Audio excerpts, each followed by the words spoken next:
Fort Wayne football from the comfort of your own home, or when you're on the go. The same night the pigskin touches the end zone, or is stopped dead in its tracks. 10 teams, 5 games, one website, SummitCitySports.com. Live stream high school games, score updates, and news hub for all Fort Wayne area athletics. Find us on Facebook, Twitter, YouTube, and SummitCitySports.com.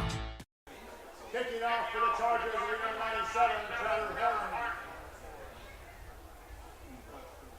Deep for the Archers, number 1, Hairston, along with number 4, Thomas Davis.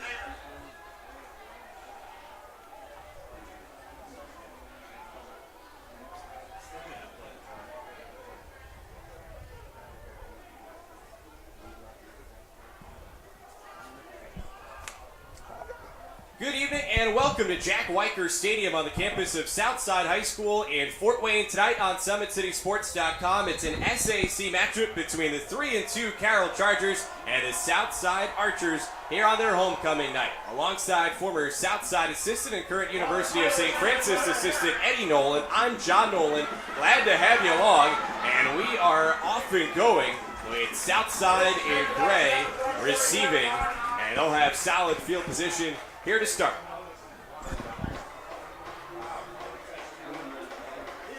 Well, Eddie, a big game for both of these sides for different reasons tonight. Carroll comes in on a 3-game winning streak while Southside still in search of that first win of the season. Well, Southside last week, they played Wayne very well.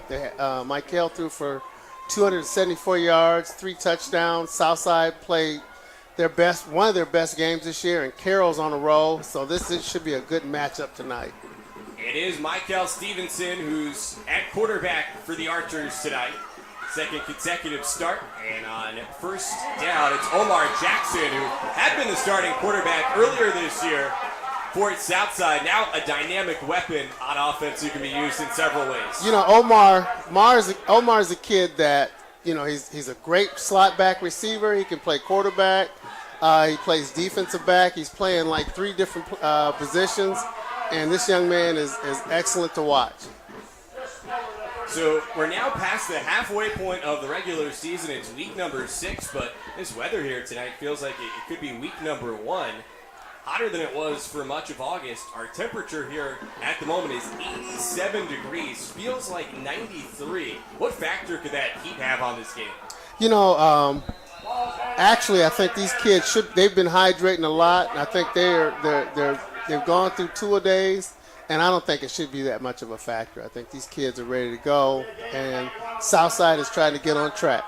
There was Mark Halen, Hairston with the carry, setting up 3rd and 10.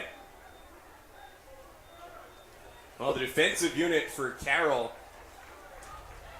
prevailed in a big way last time out a week ago on the road against Bishop Dwenger. It was essentially a goal line stand at the end with Jack Tranquil, the junior linebacker, making a game-saving tackle at the 1. You know, I'm looking at Carroll's secondary with Michael and his arm. It's going to be an excellent game for Michael if he gets on track. Carroll's secondary plays real well. They're fast, and this should be an interesting matchup tonight. Yeah, Stevenson had a monster week last week against Wayne. 14 of 29 through the air for 274 yards and 3 touchdowns. Also ran for 54 yards. Here we have a stoppage with an injured player. You know, one thing with Michael, he's shown that he can stay in a pocket. He's a great pocket presence. He goes through his progressions, and Michael really is really tough. And then when he's flushed out of the pocket, he's a great runner. An excellent matchup at the quarterback position here tonight. And well, last week the Journal-Gazette had Stevenson as the fans' choice for the area player of the week, and then meanwhile his counterpart picked by the paper as the player of the week, Jack Miguel. Yes. Like I said, this is a great matchup. Both young men are very talented, and man, I'm just excited to see how this game plays out. Glad to see that Deshard Dunbar gets up on his own power. Remember, tonight's broadcast is brought to you by SummitCitySports.com. Follow us on Twitter at 260sports. Like our Facebook page, Summit City Sports, and be sure to subscribe to our YouTube channel. Well, Southside's being gutsy right now. It's 4th and 2, and see how Carroll plays out on this one. They're stacked in there, and hopefully either play action, maybe a quarterback ISO or quarterback draw. They'll probably end up handing it to Mark Kalen. Stevenson looks at the sideline. Checks the play. 4th and 2. A throw on the flat, and it's caught for a first down and more. Wow. Everett Merritt into Chargers territory. Gutsy play. Again, Michael has a great arm. If you notice how that pocket presence was for him, he stayed in there, delivered the ball. And you look at Omar, he's athletic enough to turn a big, small play into a big play.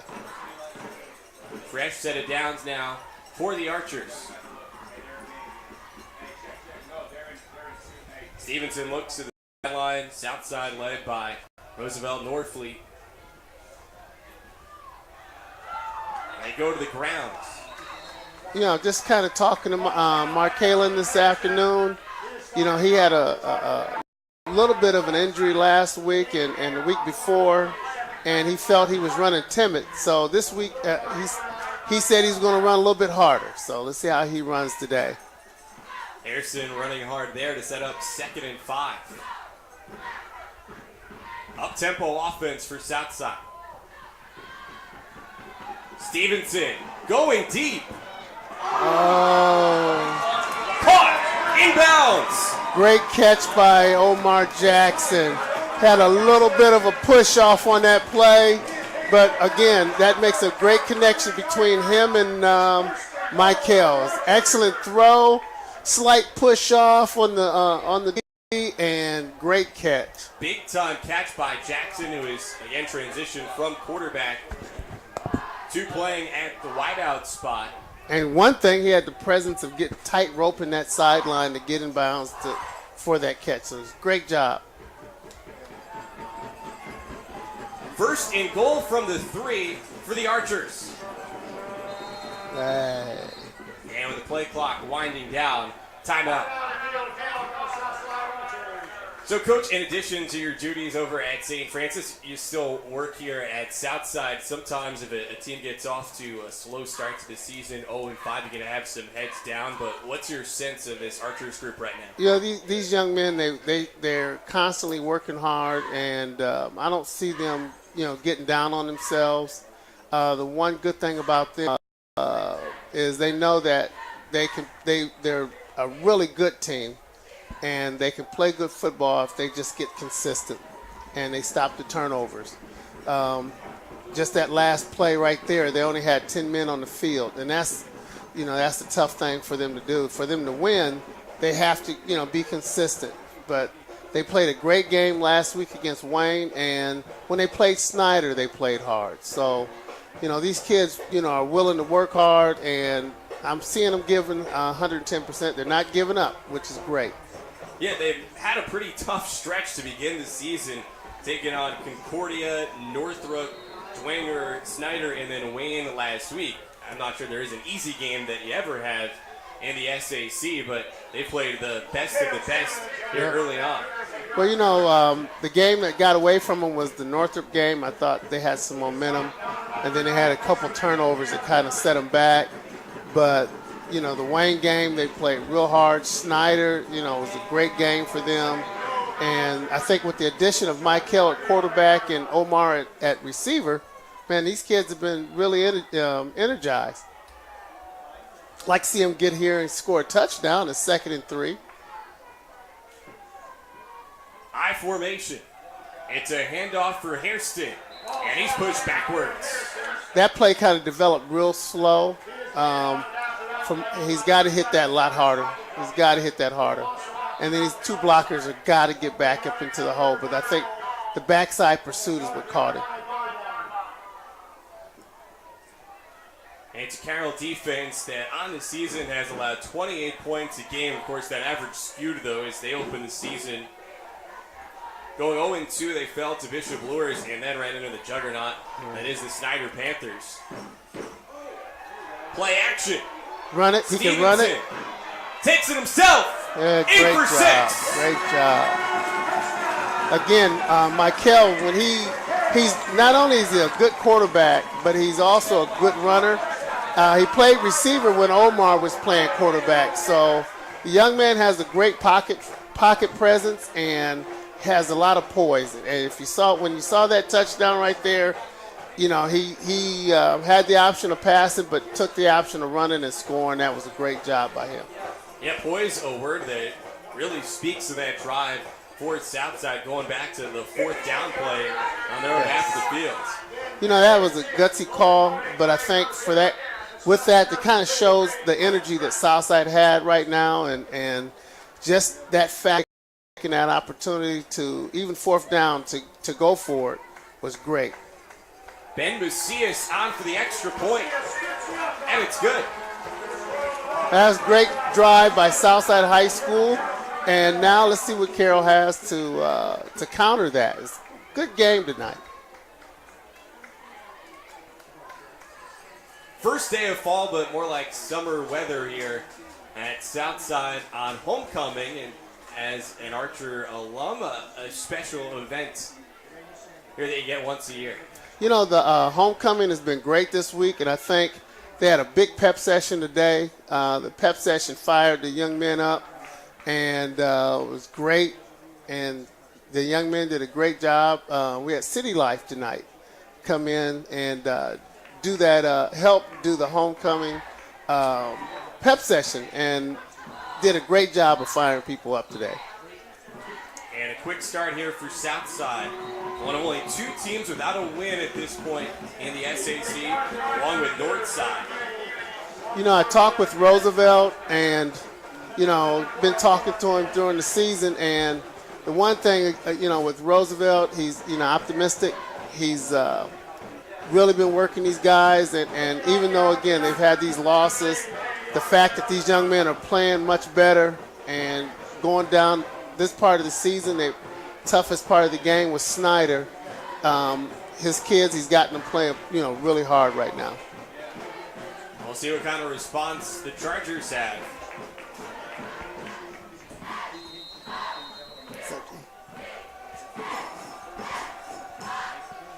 Defensively for Southside, it's going to be a little tough because one of their linebackers is out for the game. So, see how this defense sets up.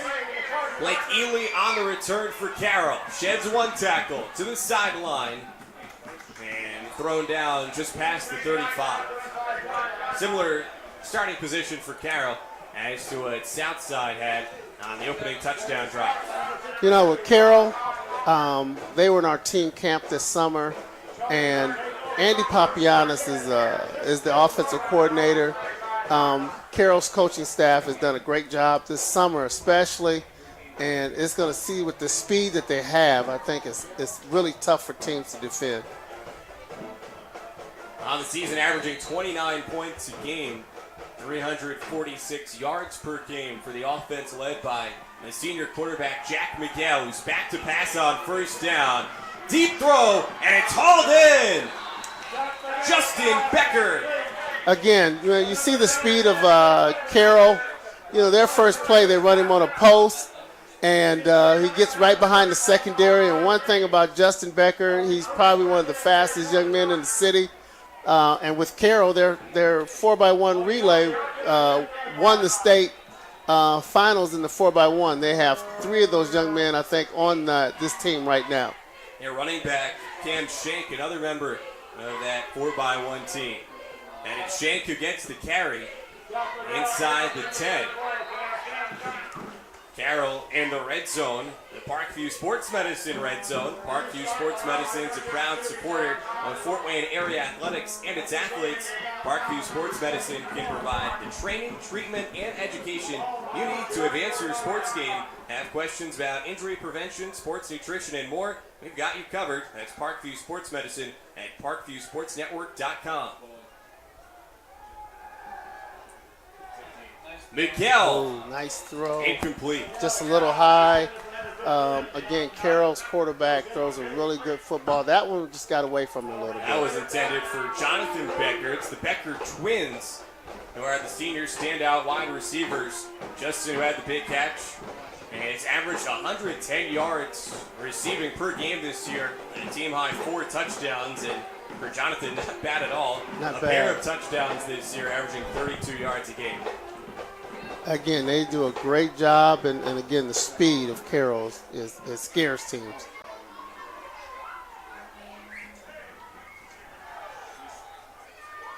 Miguel completes the pass. That was a great job by Thomas Davis, the corner, number 4, to close on that, and that's excellent job by him. Leighton Mitchell with the reception down at the 1, so the Archers keep him out, but it is a first down for Carroll. Now first and goal from the 1, and Miguel calls his own number. Got a touchdown on that quarterback sneak. Great job. This shows you the firepower that Carroll has. When you look at this team, I think with 5 plays and a touchdown. A quick strike, and now a chance to tie it up. Trevor Burton on for the extra point. He's 13 for 13 on the season.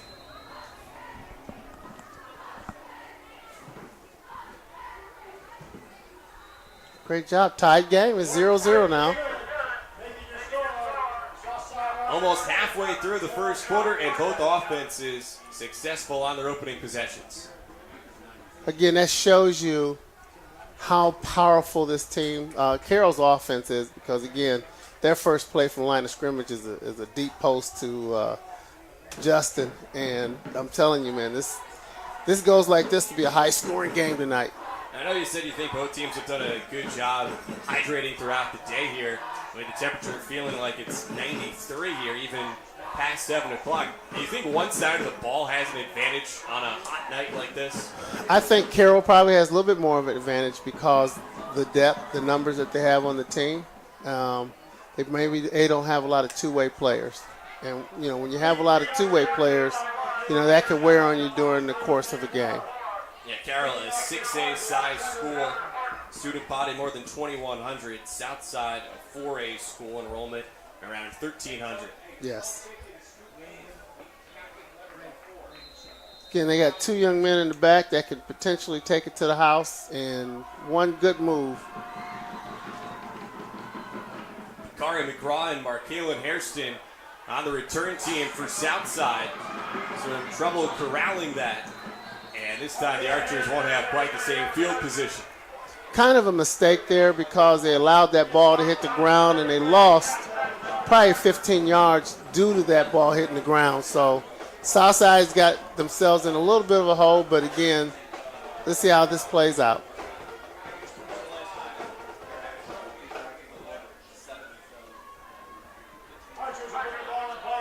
Southside faithful on in, and meanwhile Neon Nation, the student cheering section for Carroll, and has made the trip down to the south side as well tonight. Hard to miss him. No, it's great seeing that. I mean, back in the day, when you look at back in the day, both sides probably would have been full, but it's really nice to see the crowd on both sides tonight. Homecoming. We have some class reunions that came through Southside, so it's great to see the crowd tonight. It was Carroll last week that spoiled a 50th anniversary class reunion at Bishop Dwenger. On the road here again tonight. Short pickup on first down for Hairston. He's averaged almost 70 yards a game on the ground this season. He is, one thing about Markaylin, he's a hard runner, and I love seeing him get up in the hole, and when he runs like he's supposed to, he can cause a lot of things to happen.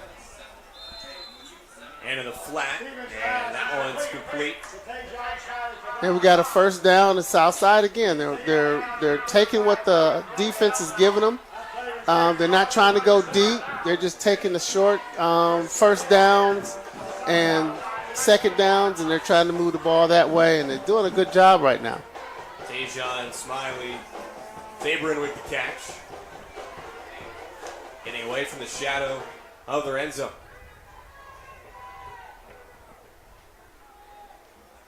On 1st and 10. Stevenson gives it off, and there's nowhere to go. That's one thing Michael has to do. He's got to carry out his fake to help that running back a little bit. When he just stands there, that defense knows he's not a threat. So he's got to help the running back out by getting out the way.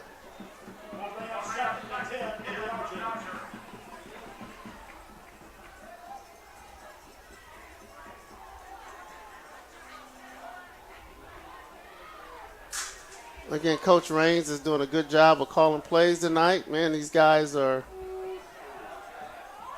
helmet off. Helmet off. He still's on his feet. He's got to stop running now. Blown dead as Hairston's helmet quickly popped off.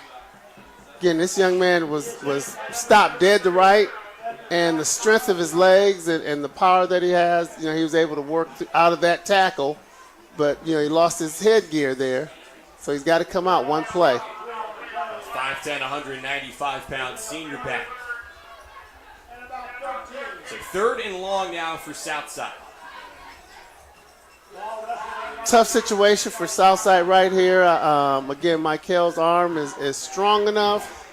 Let's see what happens if they throw it downfield or they just try to get this first down by throwing the ball in the middle of the field. They need the 29. Incomplete.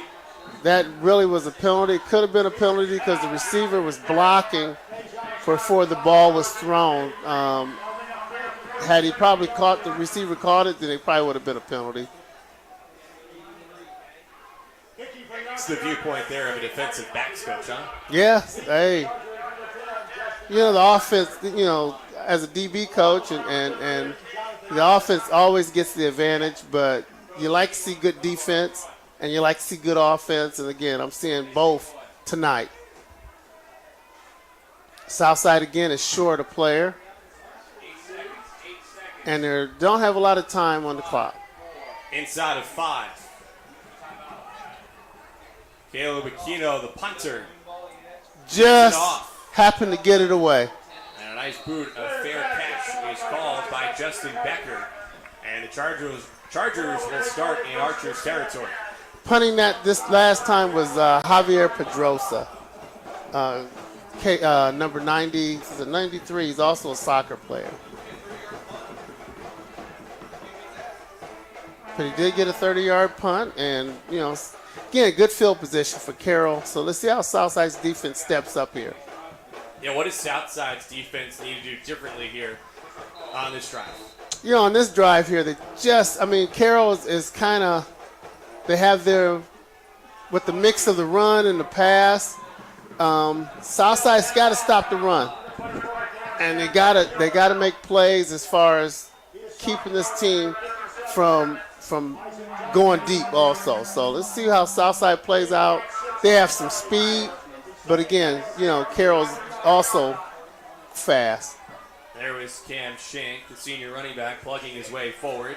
Now Jack Miguel chucks it out onto the right side, caught by Justin Becker, and he has a first down. Justin, again, he's a special young man with the speed that he has, and if you notice that little bubble screen right there, quarterback got rid of the ball real quick and got it to his talent. So, again, it was a good thing with the quarterback, with the young men that he has on the offense. His job is just to get them the ball, make plays.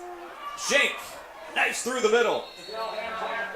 Again, Southside is they got to stop the run, and first down, they've probably hit Southside up for 10 yards, a pop. So Southside's got to keep them second and long or third and long. 1st and 10 from the 15. Miguel to the air. Jonathan Becker has it. And that's the one advantage that Southside has is the speed that they have out there. Once that ball is released, they can fly to the football. They just got to make good tackles. Becker wrapped up at the 10, 2nd and 5. Both offenses work quickly. Miguel fakes the handoff, keeps it himself. You know, when And he's in. you run the read option like Carroll does, and this quarterback is actually really good. He runs very well. And when you run the read option like that, it's hard to stop him and then stop the running back. And then on top of that, they got other guys on the outside that are fast. So he's doing a good job of getting the ball to the playmakers, and then he's a playmaker. That's dangerous.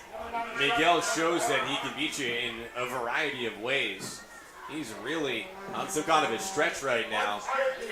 Led Carroll to the win over Dwanger last week. Go back 2 weeks ago, and Miguel set school records for passing in a game, 386 yards, and he also threw a school record 7 touchdowns in that win over Northrop. Yeah, Miguel is 6'1", 180 pounds. He's a solid young man, has a really good arm. And again, if Southside, can't stop him on first down or third down, again, it's going to be a long time for the Archers.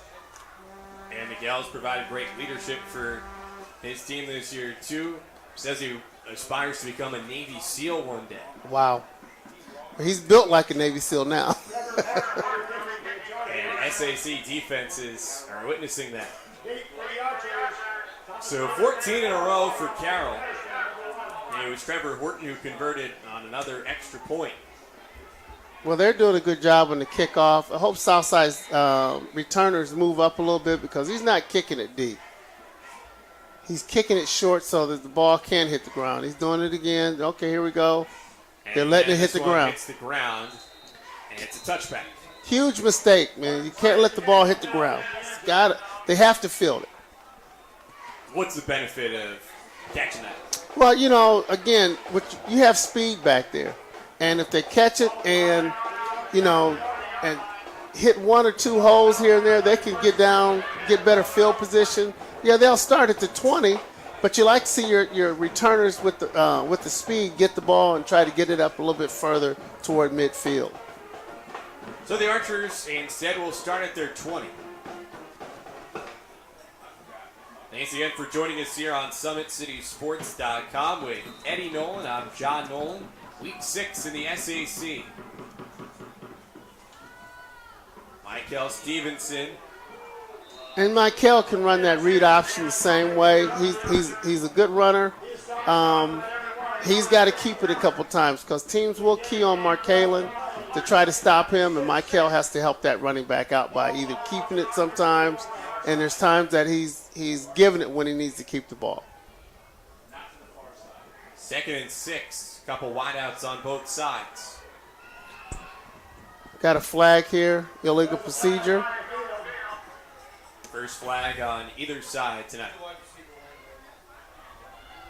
And that's, again, the little things with consistency. The receivers don't have a snap count, so there's no reason for that receiver to jump. So the Archers make it a bit more difficult on themselves now. 2nd and 11. Got a little option here, low pitch. On the ground. It looks like it was recovered by Southside, but again, that mistake puts them 3rd and long. 3rd and 13. That one mistake, they went from 2nd to 6. 2nd and 6 to 2nd and long. Now we had a fumble here, makes it 3rd and 13 or 12. It's out of 3 minutes to go in this opening quarter. And it's hard for an offensive coordinator to find a 3rd and 12 conversion to get to first down. So Southside's got to stop shooting themselves in the foot. Hairston makes a man miss. Hairston across the 20, out of bounds. Shy of a first down. Again, you just saw the strength in Michael. The tackler had him dead to right, probably at the 10, and threw him off of him and still picked up an extra 10 yards. Could have been a penalty for some late hits, but again, Southside did a good job of getting it. But again, they're 4th down and 8 now, and so they got to punt again, and Carroll gets the ball in midfield, get good field position. It's hard to defend, 40 yards, 50 yards for Southside. Southside scored on the opening possession and now punting a second time in a row. Pedroso with a nice kick across midfield and a fair catch. Jonathan Becker with the fair catch at the 44. If you notice right now, field position has been a key.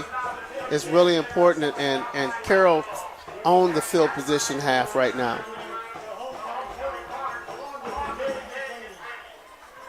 With 2:16 to go in this quarter here, and they have the ball plus 46. That's tough for Southside right now.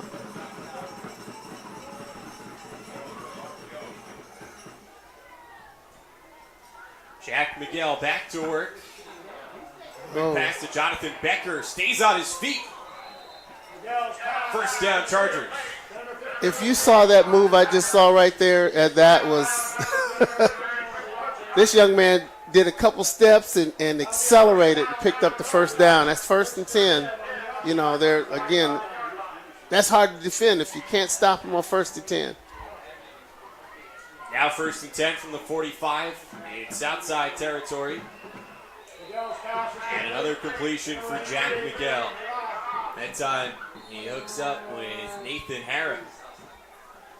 And the Archers call timeout. Coach Norfleet was kind of upset with that a little bit because they're going to catch the ball, but Southside has to do a better job of tackling. And they got to do a better job because, again, Carroll is just taking what Southside is giving them. They're giving them that short hitch or they're giving them the out. The quarterback from Carroll is getting it out to their talent, and they're making long gains off of it.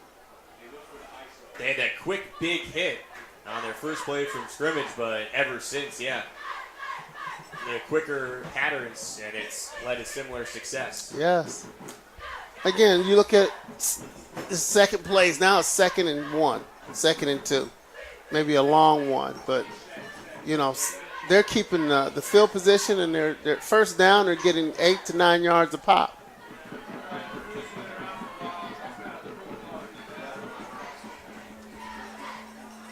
Again, Andy Papianis is doing a great job right now calling this game also. Southside's got to stop him here.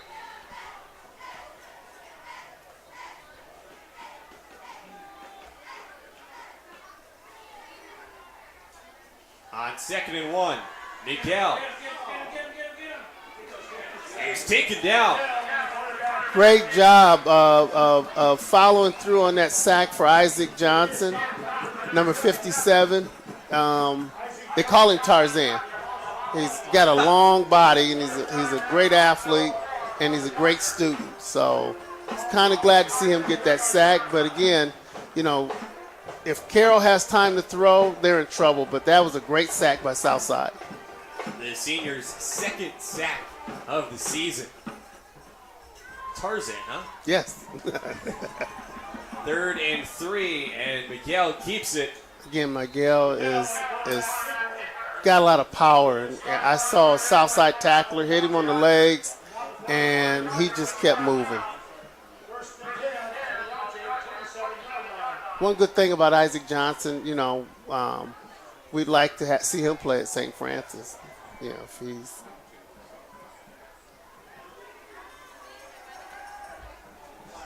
Miguel, complete. It's Hara again. Hara still going, and Hara scores. Touchdown, Carroll. What a play. That was an excellent play by the receiver from Carroll. And again, Carroll is just taking what Southside is giving them. The runners are taking plays, where they should be hit and taken down. He just ran through 3 defenders of Southside to score that touchdown, and he made 3 good moves on that play.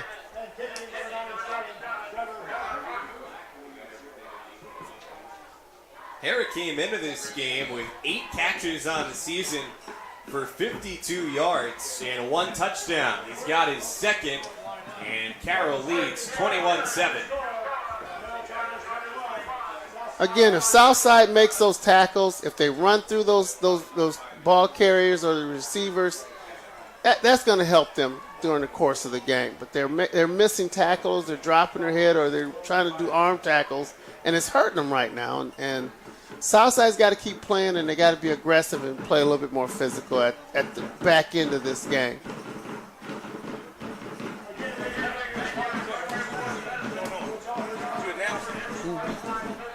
That would seem to be an even taller task maybe than usual given the heat factor tonight. Well, this is the part that probably could wear on Southside a little bit. You know, you got maybe 8 or 9 players that are going both ways.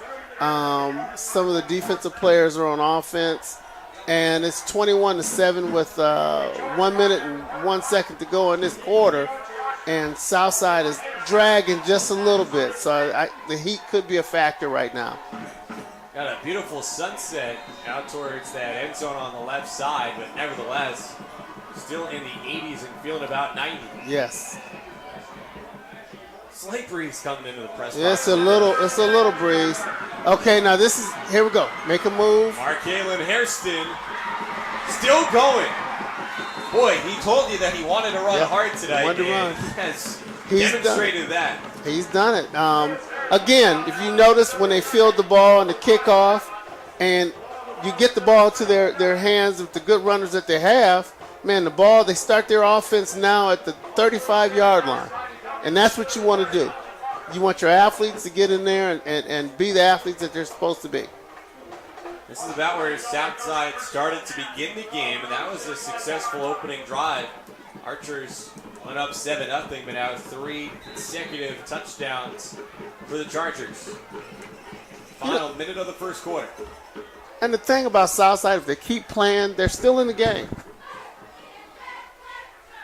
On the ground. And it's Denial Olds with a few.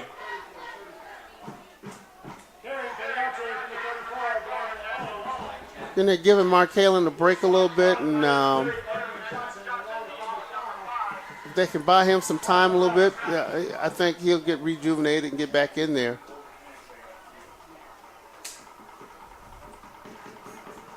But Carroll, there's no stopping right now. I mean, they don't even look tired. They have been efficient.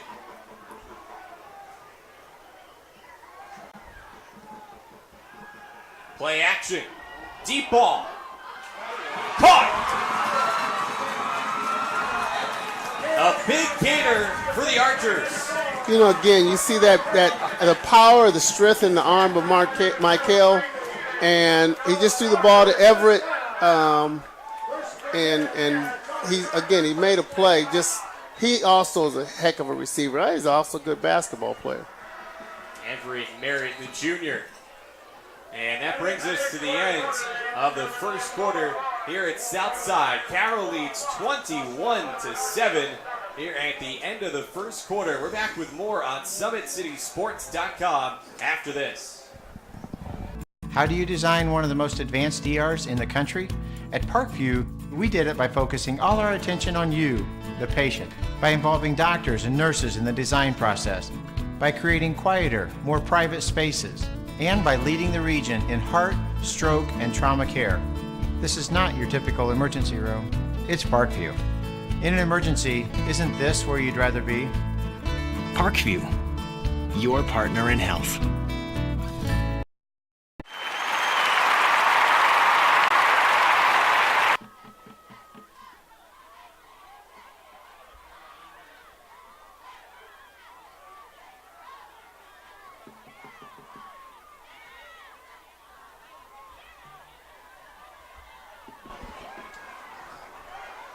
At Archer Field on the south side.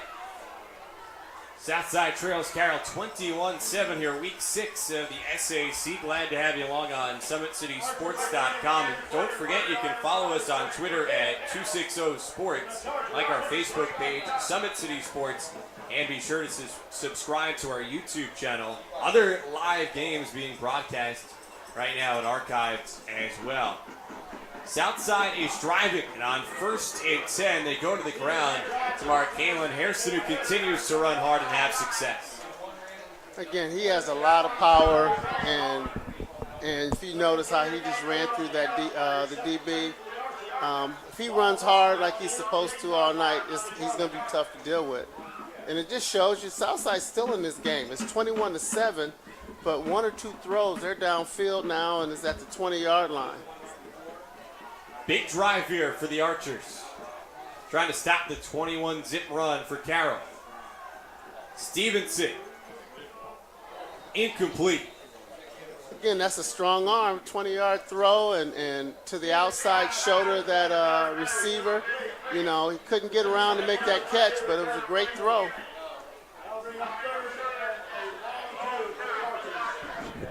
Snyder 7, Wayne 0 in a second. You got any updates, other scores here? Yes, I do. Right now, Snyder 7, Wayne 0 in the second. And we also have Homestead 21, Northside 0 in the second. Snyder coming off that big win Saturday down at Lucas Oil Stadium against Homestead. That was a clash of two teams that at this point have asserted themselves at the top of the SAC, but Carroll's a team, even though they got off to that 0-2 start, I think the Chargers believe that they should be in that conversation and they'll have a chance to say something about that in the postseason. Yes, they do. They're starting to pick it up right now, and again, they quick strike of 21 points in the first quarter. They've done an excellent job. Now, this last play, Markalen running this kind of went outside a little bit. He's got to keep attacking downhill. He's got to keep running that ball hard. Critical play right now. 4th and 1 for Southside at the Carroll 17. Minute and a half into the second quarter. Now they may. And he's stuffed. It looks like that may be a measurement. He looked like he's right on the line. Well, they're giving him the first down. I'll go with the forward progress before he got pushed back. Excellent job of keeping his feet moving. So that one actually went to Gerald Little. Yes. The 5'10", 190-pound senior. Not necessarily a featured back, but in those short yard situations this year, the Archers have turned to him. He's got a couple of touchdowns near the goal line as well. Yeah, he's really a strong runner. He's put on a lot of weight. He's got in the weight room, and he does run hard up close. His 4th carry of the year. That's ruining his percentage now. He had been batting .667 on his runs for touchdowns. Now just 500. Fresh set of downs. Quick strike across the middle. Touchdown, Archers. Man, I tell you what, you just saw the power of his arm. That was a tight spiral. I mean, a great throw. The middle of the field's been open pretty much all night, and he gunned it right in there to him. Amarion Green with the touchdown catch. His first of the season. And Southside's back in it. You know, Marion is really a good return specialist. Was out maybe a couple games due to an ankle injury. But, again, Southside shows you the talent that they have. Just that one play. Now we're back in the game. It's 21-13.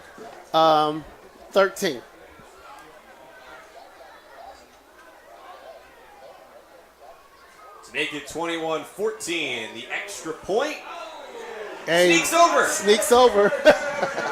We'll take it. Coach Norfleet is pleased with that one. Ben Macias is now 2 for 2 on extra points tonight, and that goes to show you what kind of an impact the field position has. Really does. It plays a big part in this game. And with Southside, again, you know, you get a good return. You have a couple of nice big plays in there, and then it puts them right back in the game. And what's most important is the fact that, again, you have a quarterback that could strike anytime, and you got some receivers that could go deep. And Stevenson did not start the season as the starting quarterback, but it seems to be a positive transition, not only for him, but Omar Jackson, who had that incredible catch earlier tonight at a big game last week. You know, they didn't get Michael until DeWinger, and he played receiver against DeWinger. And the following week, he started quarterback. And Omar, I think, is relieved. Now he's able to get out there and make some plays on offense. Now the question will be, can the Archers defense step up and come through with their first stop tonight? You know, with 9 minutes and 52 seconds in this second quarter, if Southside can stop them defensively, now we have a game. Let's see how Southside does here.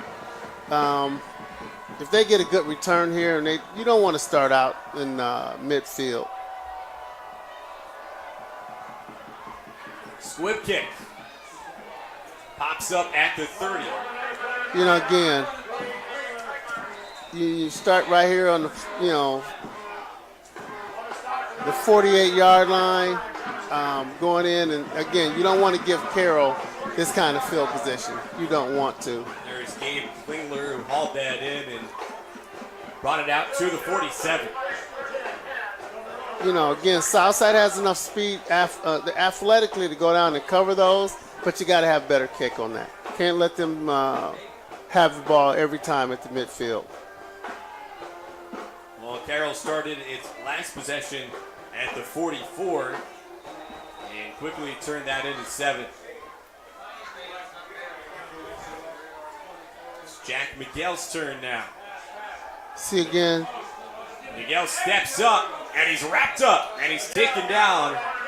Man, that was a great job of Southside's D-line because, again, had they not got to him, Becker was sitting on the 20-yard line wide open.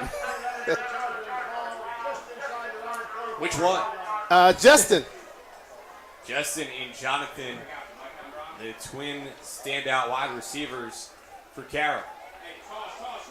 2nd and 11. Miguel completes that to Justin, and he's wrapped up and spun back. Gerald did a good job of covering that out here. Gerald Little out here in the flats. Again, he held on for dear life because if he'd have let him go, he's gone. Little, a senior linebacker, not necessarily little, at 5'10", 190 pounds. He's a very rocked up young man. 3rd and 7 for Carroll. Chargers with their longest third down of the night so far. You know, the key for Southside on the passes is they have to get their hands on these receivers. They can't allow them to catch the ball like that and run. Justin Becker to the opposite side for the first down. Again, that's where Carroll's taking the ball, and they're taking what Southside's defense is giving them. You know, they might try to strike, I think, right here. If I'm first down and 10 on the 40, I might try to make another little throw downfield again.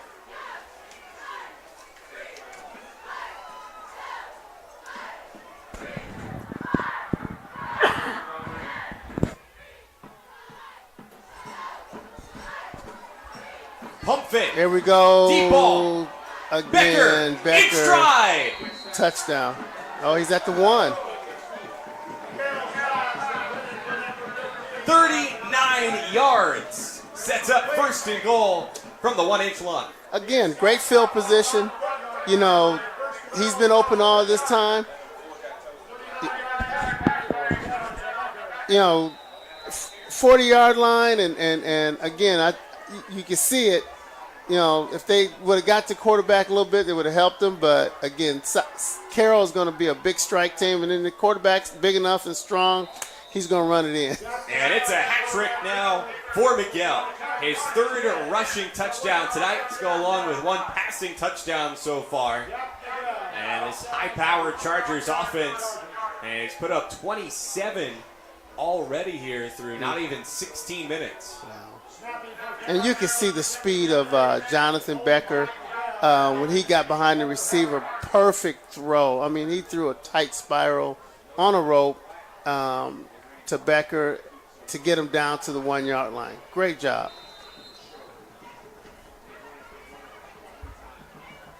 Trevor Horton staying busy.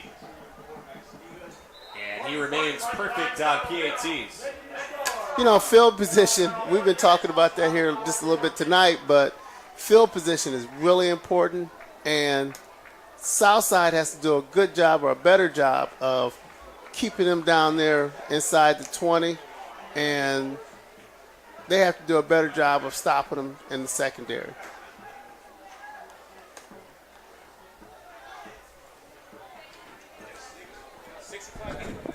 Carroll in search of its 4th consecutive win after beginning the year 0-2. And Carroll team that won 6 games last year, and for a lot of programs that would be considered a great season. Yeah. They weren't necessarily satisfied with that last year. Came in hungry this year, and then were a little rattled with the 0-2 start. Yeah. Like finding their stride.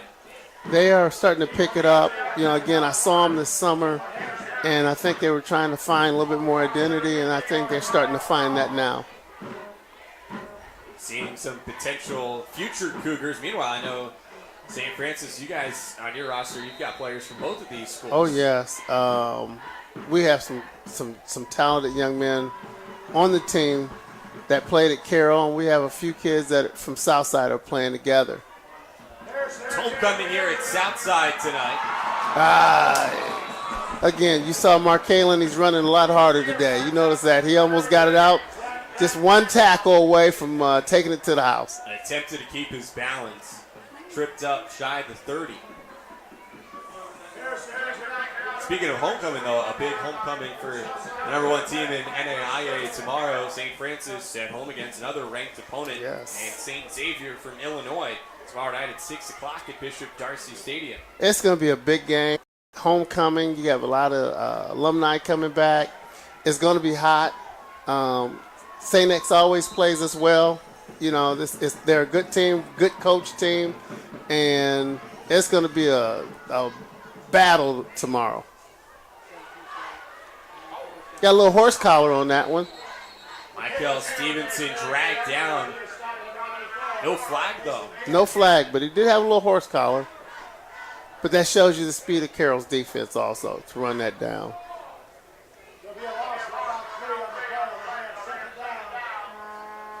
Jack Tranquil, the leading tackler on this Chargers defense, following in the footsteps of his older brothers. Who are excellent athletes and hard workers. And his brother looks the same. Drew at Notre Dame. Justin at Western Michigan. Stevenson under duress. Lets it fly. Caught. The dodge. Still going. DeMarque Perkins. Oh. Inside the 10. Again, DeMarque is he's another young man that came out around the same time Michael came out. So he just showed you, again, it shows you the athletic ability of both young men. They're both basketball players. Michael didn't play football last year. And this is Perkins' first year playing. And it just shows you the athletic ability that they have. Some weapons for the Archers. And he went up with both hands and grabbed that. See some of the local TV station cameras behind that end zone right now. You'll see that one later tonight. Oh! Ball loose. And the Chargers have it. A costly fumble for Southside in the red zone. We had a really bad exchange between the running back and the quarterback on that play. And it's unfortunate because, again, Southside probably could have scored on this play. Those little turnovers can cause you a lot of problems in a game like this. That's the first turnover for either side tonight on a giveaway. And at this point, Southside's punted a couple of times, and every time that Carroll has had the ball, they put up 7. Well, let's see what Southside does here. They have him pinned down here on the 8-yard line, 7-yard line, and if Southside can keep him down here and get a punt, they can get the ball at midfield, and still this game is still close.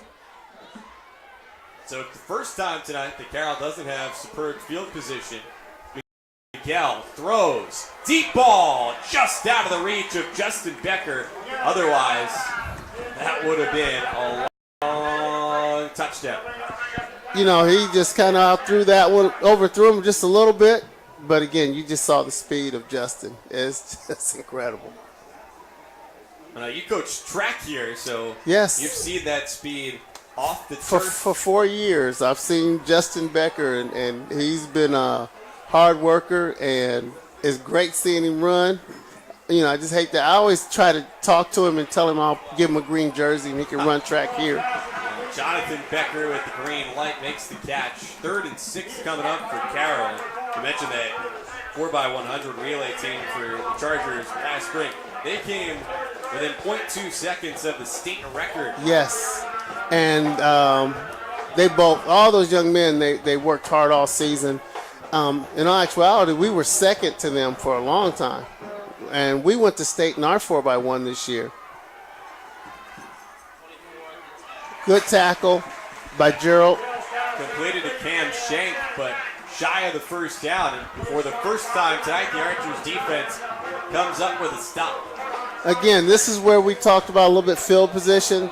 Southside did a good job of stopping them here in the red zone. And now they can get the ball back about the 50, maybe 40-yard line. If they catch it, they can't let the ball hit the ground. Seen that happen on the kickoff so far tonight. 2 back for Southside, Bakari McGraw and Markaylin Hairston. It's going to bounce. Connor Carr sends it towards midfield. There is a flag out. I think Southside might have had an extra man on the field. That was 4th and 4. We have 11 right there. Looked like someone came off late. We'll see if they got off in time. The flag being picked up. Oh, good. There you go. Good. You don't want to see a lot of laundry on the field. And I think he thought he saw 12 men on there. But huge mistake again. Eric Walburn trying to field that with 2 defenders in front of him. Could have caused another turnover. Southside was fortunate on that play. So after the Archers were knocking on the door, had the fumble, the defense forces Carroll to punt. And now the Archers have solid field position here at the 48. With 5:09 to go in this second quarter. Now, I suppose if you're Southside, you just got to make sure you get your points no matter what. But right. You don't want to score too quickly. You don't want to score quick with the offense that Carroll has. And off for Markaylin. Hairston points out blockers. And a burst across the 40. You know, again, he told me at lunch, he says, Coach, I ran timid last week, and he's showing tonight that he's running much harder. And I think he's because of the injuries, you know, that he had a couple weeks ago. He had a hyperextension of his knee, but he's actually back in rare form.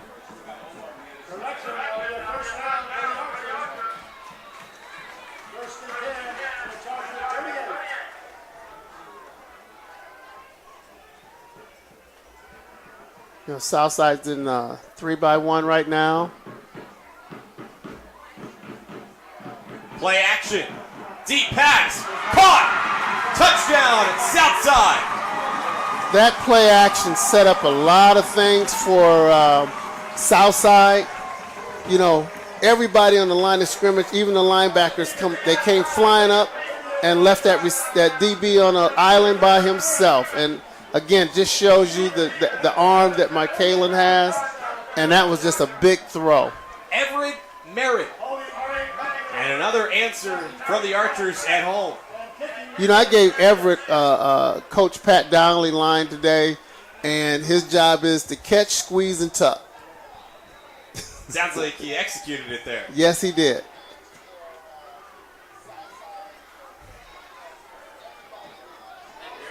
Whoa. Extra point gets off barely, and it's good, and it's a 7-point game. Again, that play action fake with Michael and Markaylin just brought everybody up.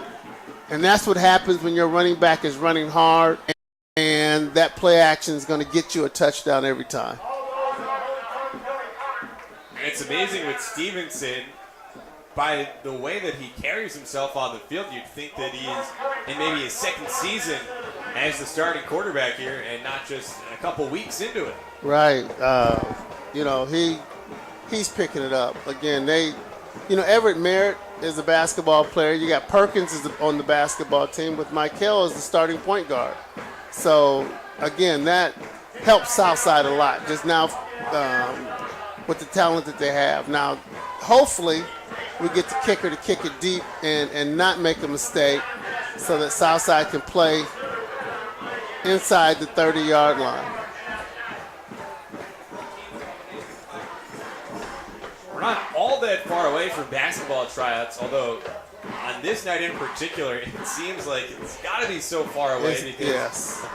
this is as warm as it was really at any point this summer. Yes. We're getting the August weather right now. Yeah, in August you thought, oh boy, summer came to an end quickly and fall had arrived. Technically on this first night of fall. Our temperature still in the 80s here with the sun down. Becker on the return. Cuts back. Justin Becker still going. You're going to see Justin take it to the house. Again, huge mistake of kicking the ball to him, first of all. And secondly, the coverage team didn't do a good job of getting down there. Justin Becker reversing Fields. But if you just saw the move at the 40-yard line, when he reversed field, there was nobody on the other side of the field, and he just flew out. Again, looked like he was running the 4x1 right there.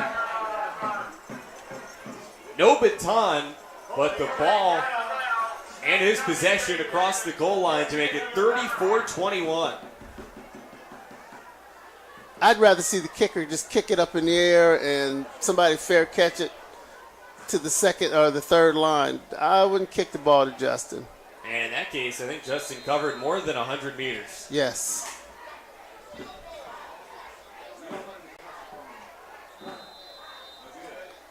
Good kick. They're both getting a workout tonight, defensively and offensively. Trevor Burton, a sophomore kicker, 5 for 5 on his extra point attempts tonight, 18 for 18 on the season. Wow. Now you can see where Southside's kind of walking off the field a little bit. I know they're a little dejected, but they're still in this game.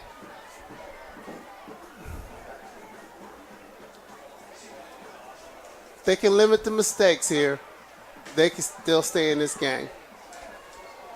Yeah, what would you say on the sideline right now if you were the Archers? You know, if I'm on the sideline with Southside, I'm like, man, you guys have put up 21 points. You know, if we can limit the mistakes, if I can make the tackles, if we can do a better job of covering this kickoff, I mean, Southside can stay there. They can stay in this game. And again, you know, 4 minutes and 27 seconds to go in the quarter. Southside still has an opportunity of striking and getting that much closer, making it a 35-28 game. Well, the way that these offenses and now special teams have been moving, we are probably in store for at least a couple more scores before the half. But just Justin showed you how fast that they can strike in just one play.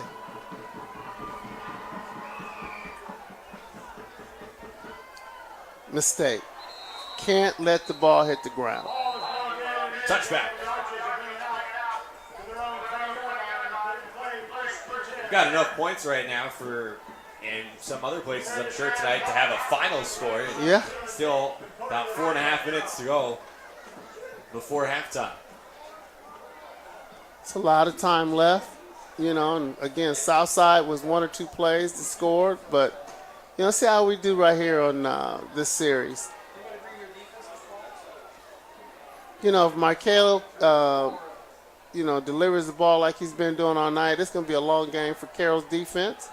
And, you know, the way the quarterback for Carroll is throwing the ball, too, it's going to be a long night for Southside. Now it's Michael Stevenson's turn. Handoff on first down. And Markalen Hairston spun backwards. We'll say no gain. Lost one. Second and 11. And he's got to run. He's got to keep running hard to help this offense. Now, does that challenge of being determined to run hard become more difficult as this game progresses? Yes. Again, with the heat, it plays a big factor. One good thing about Michaelen is he was starting on defense, so he's able to get a little bit more of a rest on offense. Stevenson's pass is intercepted. Blake Ely, touchdown, Carroll. He telegraphed that pass that time. I think he kind of threw it before that receiver. Receiver was open for a minute, but he held on it too long. And again, Carroll's defense flushed him out of the pocket, so that made that throw a little bit harder for him. Ely, the senior defensive back, with his team-leading 4th interception of the season. Pardon me, Jack Tranquil picked that one off. His first interception of the season. And Carroll now showing how they can beat you in all facets of the game. The offense putting up gaudy numbers, a special teams touchdown, and now Tranquil, the junior linebacker, with a defensive touchdown. That play hurt South right there. Hopefully they can get their heads back into it. But again, Carroll is just showing how fast and how athletic they are, and they're showing that they can score anytime or pretty much when they want to. Southside's got, again, the coach is doing a good job. He's got to pick them up. They're still in the game. Carroll already approaching a season high for points in a game this year. They scored 49 a couple weeks ago against Northrop. On that night, mentioned it was Jack Miguel who set a school record with 7 touchdown passes, so they were somewhat one-dimensional, at least in terms of how they were getting the ball into the end zone. Yes. Doing it in a variety of ways here tonight, including for Miguel himself, who's got 3 running touchdowns and 1 through the air. And, special teams is a big factor, and they just scored on defense. They scored on special teams. They're showing they can score on offense any kind of way they want to. And even just the way that the special teams has set up the field position. Yes. Now we got Markellen back in to catch the ball deep. Hopefully he's able to catch it and get Southside in better field position. Hairston on the return. Turns on the Jets, running hard and driven down at the 35. A late flag. We may have had a face mask toward the end of that play because his helmet got ripped off. Literally came off. Second time tonight that's happened. Yes.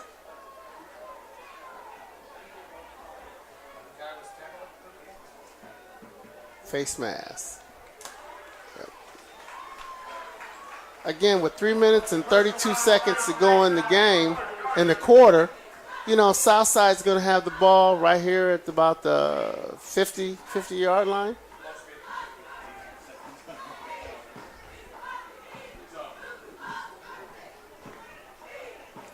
Good field position for Southside.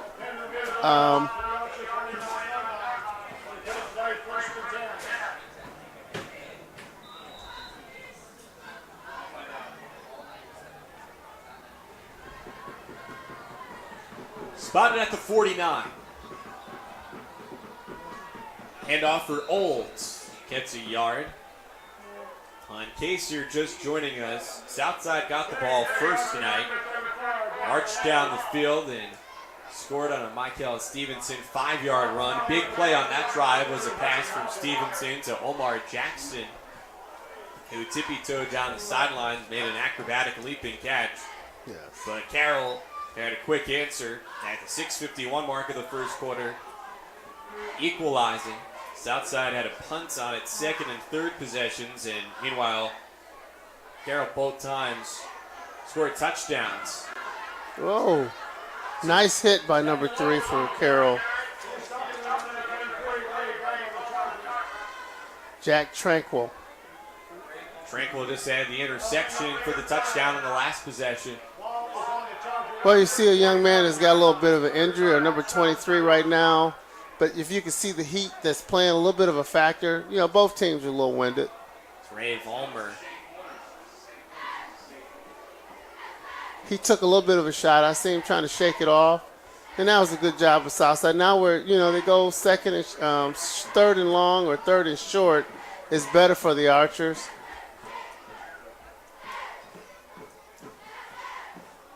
Play action on the slant, incomplete. Stevens pass intended for Keyshawn Charlie to run. Goes incomplete. Depending on the play. Was looking for Jalen Koger there. Now 4th and 6. And Southside appears to be electing to punt. You know, that series right there, again, if Southside's able to get in 3rd and short or 2nd and short, they're better and it's easier for the play caller to get them in a better position. You know, 3rd and long for them right now is tough. Carroll did a great job of defending them just a minute ago. And we got a nice little punt. Okay. Becker already has a kickoff return for a touchdown. Becker bursts ahead and shoved out of bounds near the 40-yard line. Well, for a lot of high school players in that position, probably best to let it go. Yeah, but I would let it go. Justin Becker just showed some guts. He just showed some guts on that one. And again, you notice Southside had a young man right there dead to right. And again, the speed of Justin, he just flew past him. But he's also got the team in a real good field position right down. Well, he's got to be feeling confident after that kickoff return for a touchdown last time, which wasn't even your conventional kickoff return for a touchdown, going from sideline to sideline, reversing fields. 1:47 to go in the first half. Seems like an eternity here. Yes. The way that Carroll has moved the ball so far tonight. But I tell you, Justin's, he's run a kickoff back. He's done well with a couple punts. Got a leg flea flicker. Yes, again. And the Archers say, nuh-uh.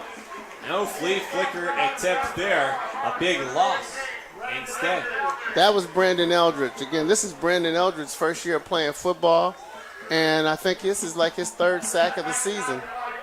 Multiple sacks for Eldridge, a 6'1", 210-pound senior. Also among the leading overall tacklers for Southside.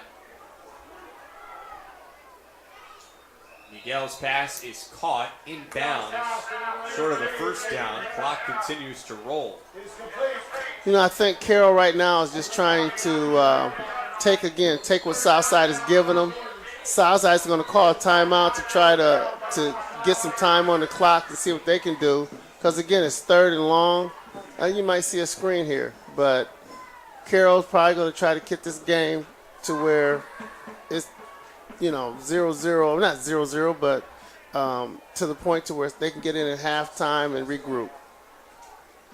Archers down to their final timeout now. While Carroll still has all 3. So if the Chargers can get a first down here, and we'll have plenty of time and timeouts to try to put up more points. Yes. But already comfortably ahead now, 42-21. This game has turned here in the second quarter after the Chargers built a 28-14 lead. Southside cut it down to a one-possession game at 28-21, but on the ensuing kickoff, that's when Justin Becker returned for a touchdown to increase the Chargers' advantage to 35-21. And then the Jack Tranquil interception return for a touchdown has made it 42-21. Southside just punted on its last possession. And you might see a run here to try to get, to the half for Carroll. Maybe get it, 4th down, maybe get a little bit better field position so they can have a better punt. Pin Southside down here inside the 20 or the 30. They need the 47. Miguel heaves it and out of the reach for Jonathan Becker. 54 seconds to play with now for Southside as Carroll brings the punting unit out. Well, that's, again, Southside's got 54 seconds, but they don't have any timeouts left. So hopefully they can get a couple plays, maybe get a return, get a couple plays, toward the sideline and try to get the ball down the field.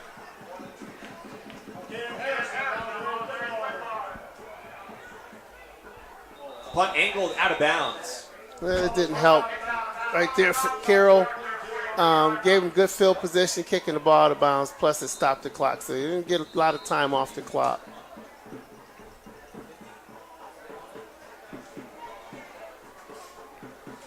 Carroll will get the ball to start the second half, so this feels like a bigger possession than usual here, even though it's just the first half. And if you're Southside, you can really use a score here to build some momentum and feel more in this game coming out in the third quarter.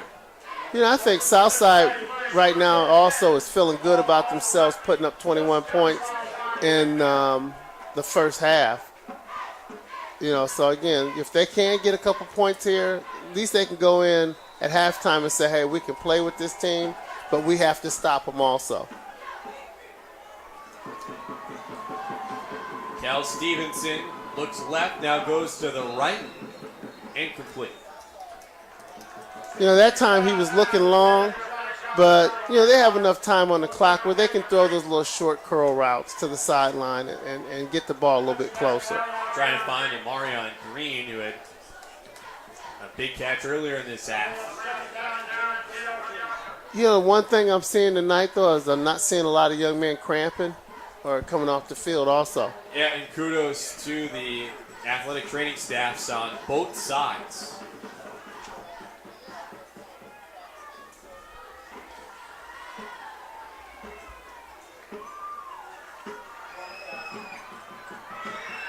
Hairston makes a man miss, makes another miss. Hairston has a first down, bowling his way forward to the 35. They don't have any timeouts, so they got to get a kill here.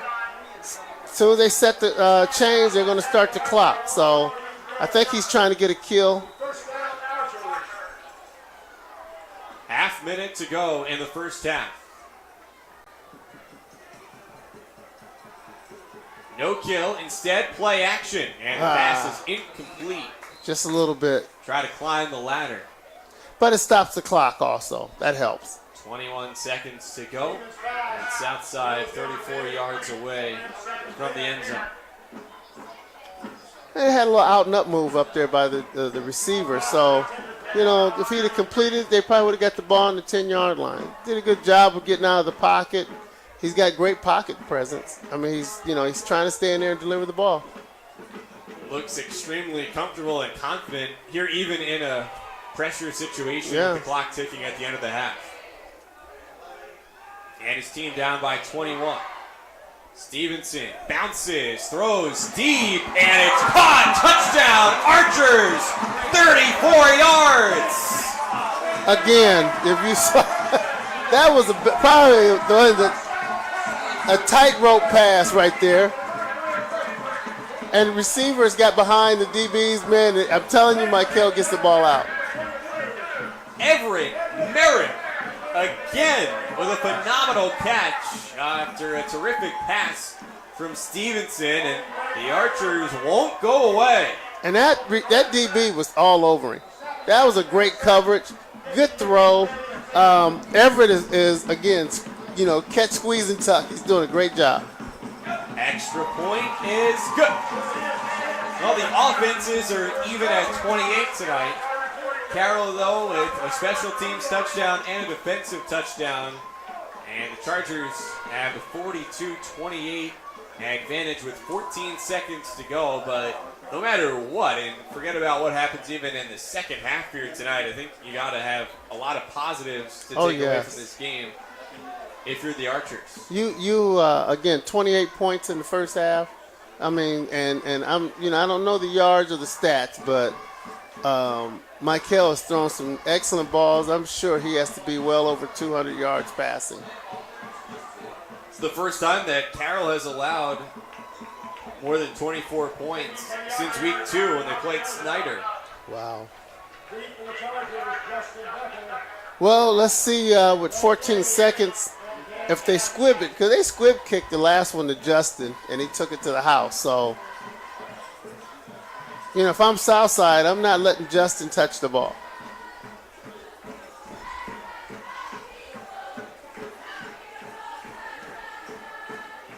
Homecoming festivities coming up here at halftime at Archer Field, Jack Weicker Stadium.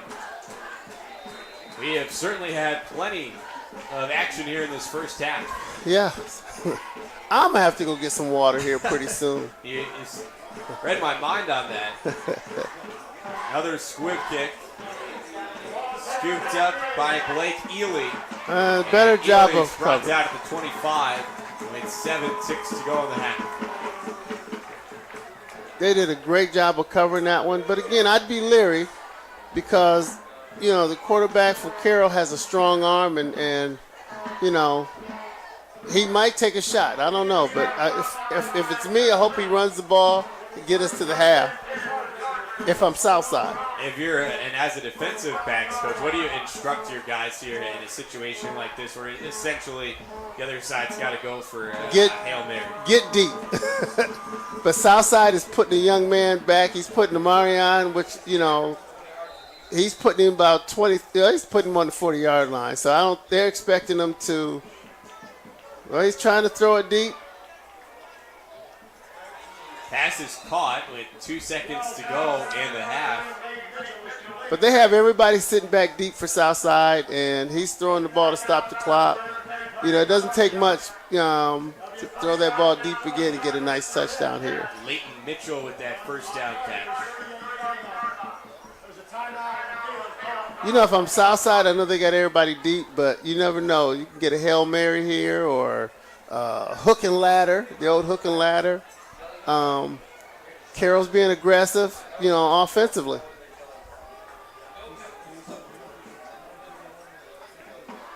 Don't forget, Parkview Sports Medicine is a proud supporter of Fort Wayne area athletics and its athletes.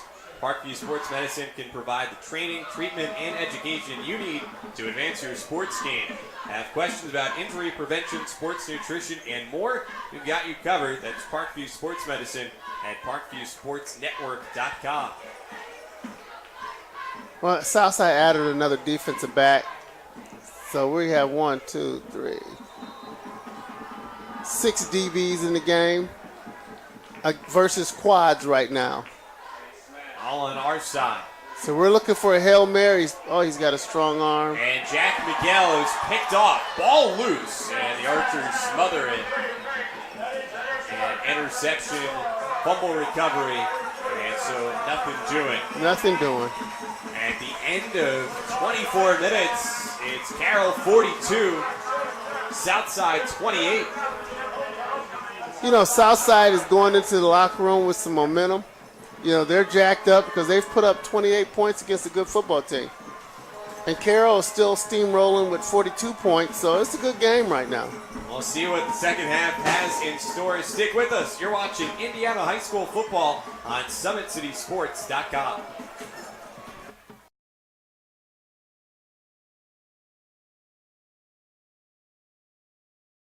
While the expansion of the Sport One Parkview Fieldhouse is enhancing the experience for athletes around the area, Parkview Sports Medicine is doing the same inside of the expansion. Introducing the brand new Parkview Ortho Express Clinic, providing immediate access to the entire PSM team for athletes all around the region. We have this team that we can take care of them from the moment they come in, present with their injury, take them all the way through to the point where they're ready to be back to the performance level that they came in pre-injury. We can provide just about anything that any of your walk-in clinics provide, but we definitely focus on musculoskeletal issues. The Ortho Express Clinic meets athletes where they're at and when they're playing. The entire PSM team will be at an athlete's fingertips. Additionally, the clinic houses the region's only DEXA body composition assessment and a sports dietitian who can work with athletes on their dietary needs.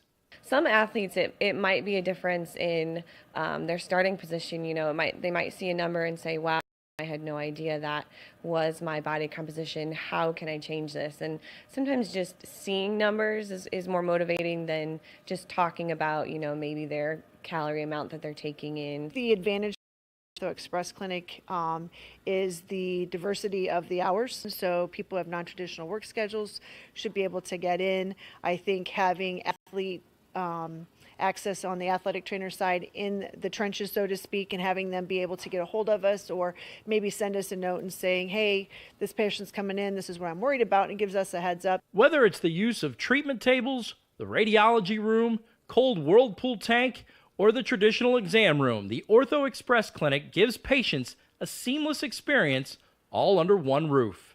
This is the type of facility you see in professional and in high-level Division I athletics, where you have everything right in one place. So if an athlete gets hurt playing basketball or volleyball on the other side, within the same facility, they can get their physical therapy or an X-ray if needed, just to rule out a fracture. That's stuff you hear about in the NFL, stuff you hear about at high-level colleges where kids just went downstairs and got an X-ray at halftime. We can actually do that in-house now. So it makes us kind of a state-of-the-art, unique facility.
How do you design one of the most advanced ERs in the country?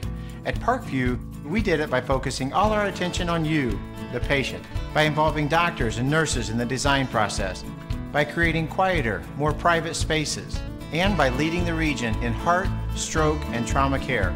This is not your typical emergency room. It's Parkview. In an emergency, isn't this where you'd rather be? Parkview, your partner in health.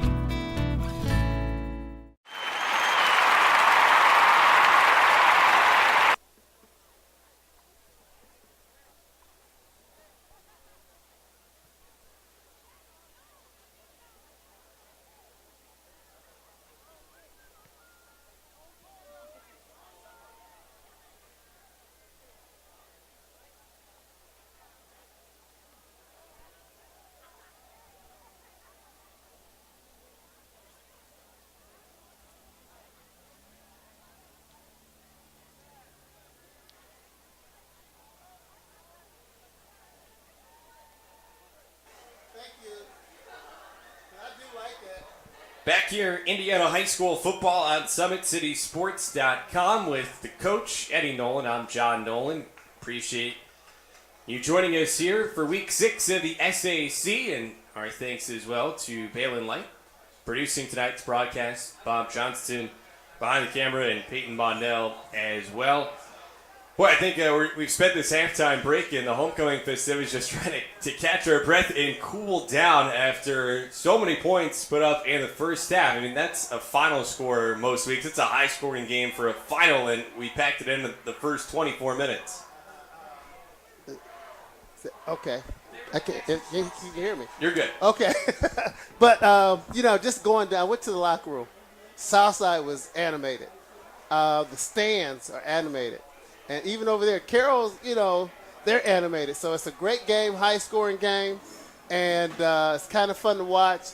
And I think the fact that Southside was able to put up 28 points shocked a lot of people. So Carroll already shows how explosive they are, and they're doing a great job of scoring also. So this half is going to be a good half.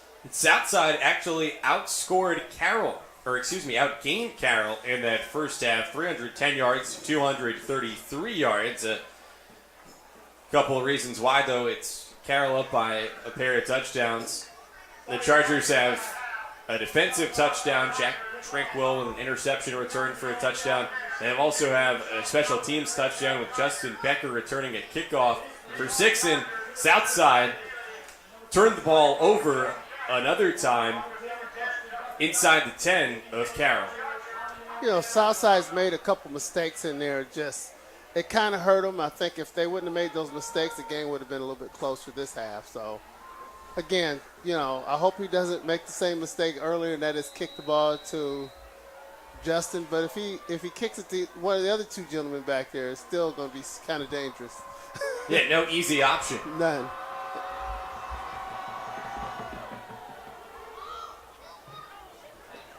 It is Justin Becker. Bounces to the outside. He reversed fields to score the touchdown on the kickoff return in the first half. They're content going out of bounds after the 30. They got lucky on that play. Saw a little bit of a hold on that kickoff, but the coverage team did a great job of at least keeping them in front of him. Both quarterbacks sensational in the first half. For Carroll, Jack Miguel was 15 of 19 for 204 yards, 1 touchdown through the air, 3 on the ground.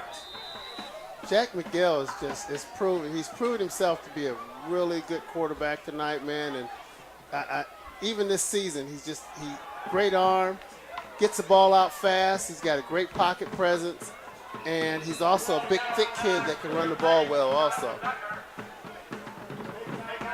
Quick completion to begin half number 2. And again, Carroll is just taking what Southside's defense is giving them. They're not trying to force the issue, but they're just taking easy passes.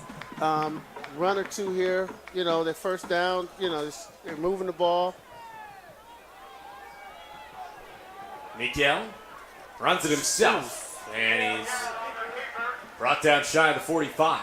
Again, that's that shovel pass. Southside was there covering it. And, again, they have two options. That's either shovel or just run. No huddle for Carroll.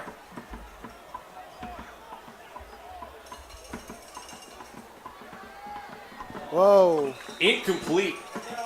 It was intended for Jonathan Becker, who lost his footing. And now it's 3rd and long. Had a slip on that one, but, again, see how fast he got that ball out, too.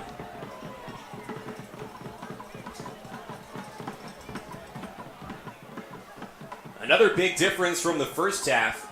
Southside was 0 for 5 on 3rd down. Carroll was 3 for 5 on 3rd downs.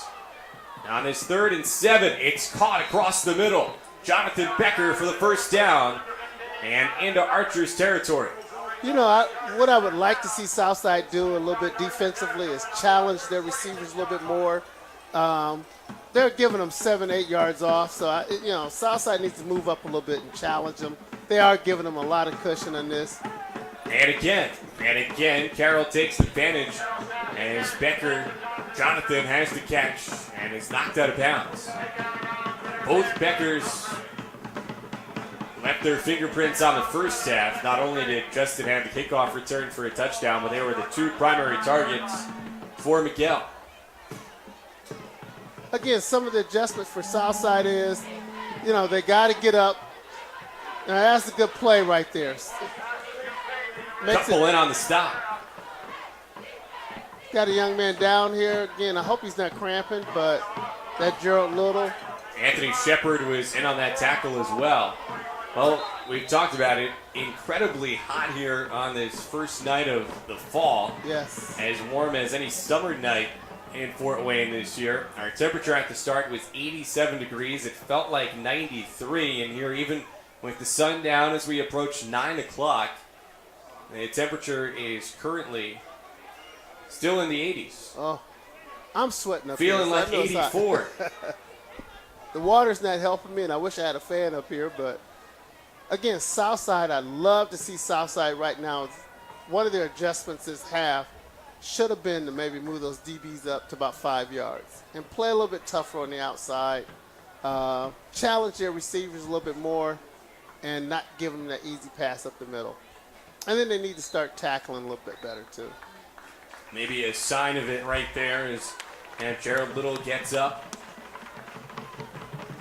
And on this warm night, touched on it in the first half, but hats off to the athletic training staffs on both sides.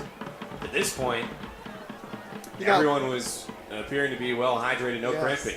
I went down to the locker room, and the trainers, they're in there getting ice. They're in there getting drinks. They're hustling. I know they're doing a lot of work. And Lisa for Southside, Lisa Brett, is doing an excellent job tonight keeping these guys hydrated. Another 3rd down for the Chargers. Again, through the air. A completion for a first down. Nathan Hara had a big touchdown catch in the first half. And there the pickup to move the chains.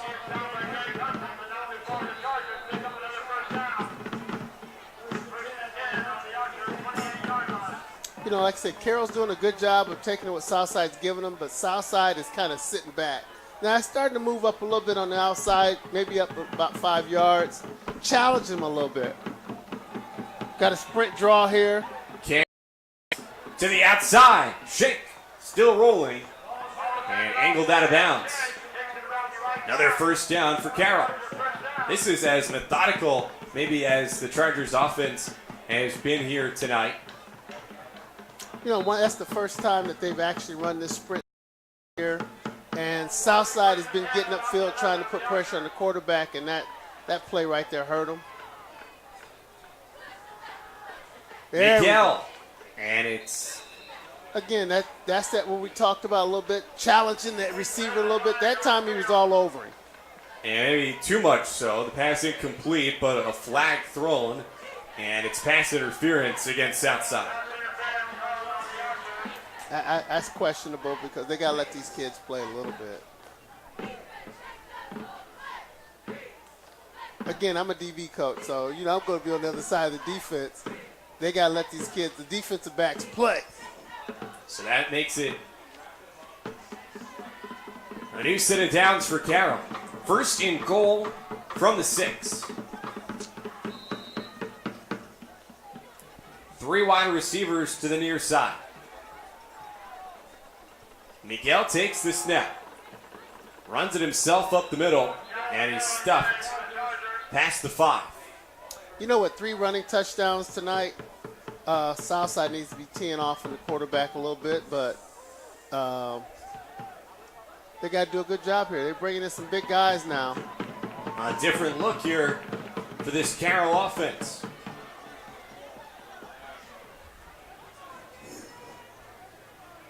Both of these teams, for the most part, have spread it out. But now here, a second and goal from the 2.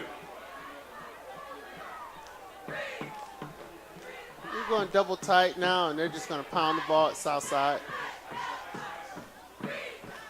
Handoff and a touchdown. Austin lineback, a defensive lineman with a rare carry, and he punches it in.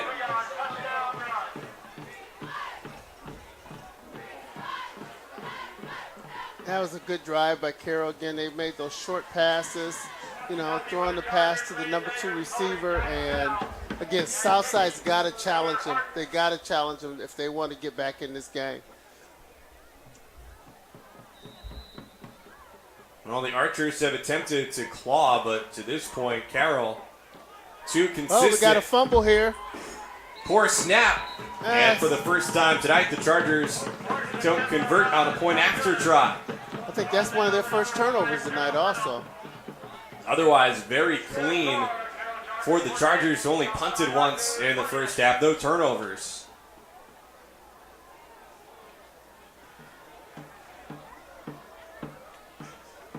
I can say Summit City Sports, we're reaching all the way down to Nashville, Tennessee. Yeah, glad to have you with us no matter where you're tuned in from. Some folks watching in New Jersey tonight as well, and likely all over the place. And tonight's broadcast is brought to you by SummitCitySports.com. Remember to follow us on Twitter at 260sports as well. Like our Facebook page, Summit City Sports, and be sure to subscribe to our YouTube channel.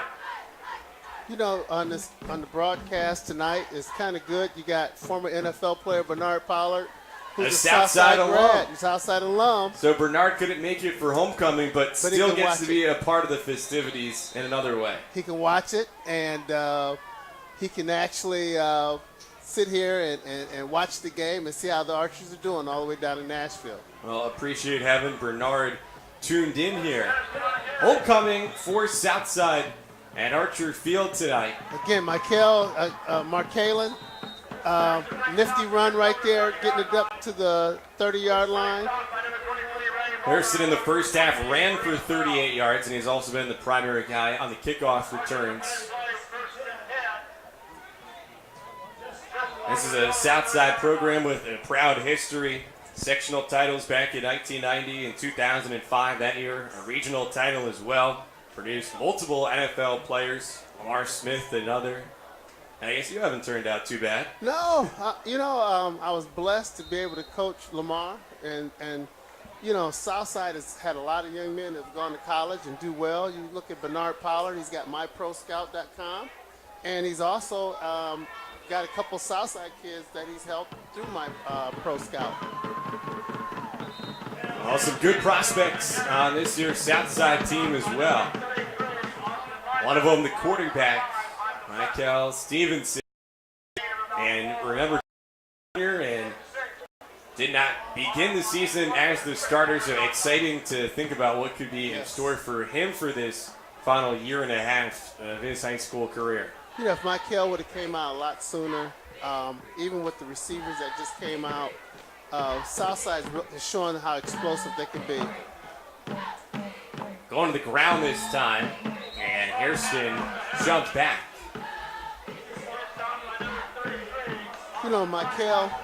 Michael is a great complement with the receivers and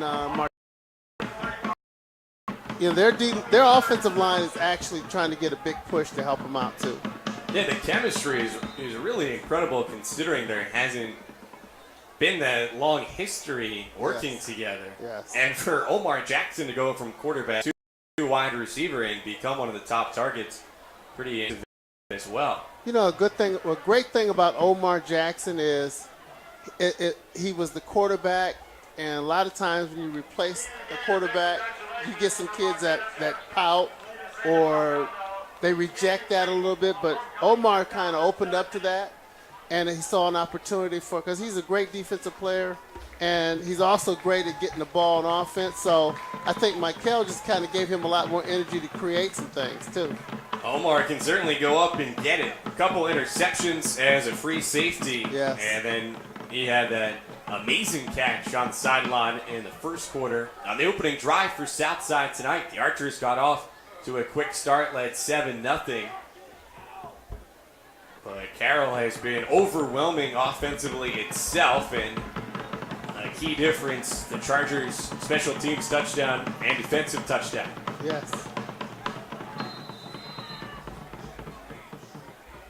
4 minutes gone by in the second half. Here's a big 3rd and 6.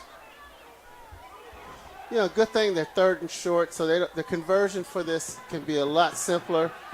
Stevenson pressured and corralled for a loss. Great cover by Carroll this time. They doubled Everett at the back end here. They put some pressure on him to try to flush him out of the pocket. Did a good job of sacking him. Archer's in a position now to punt.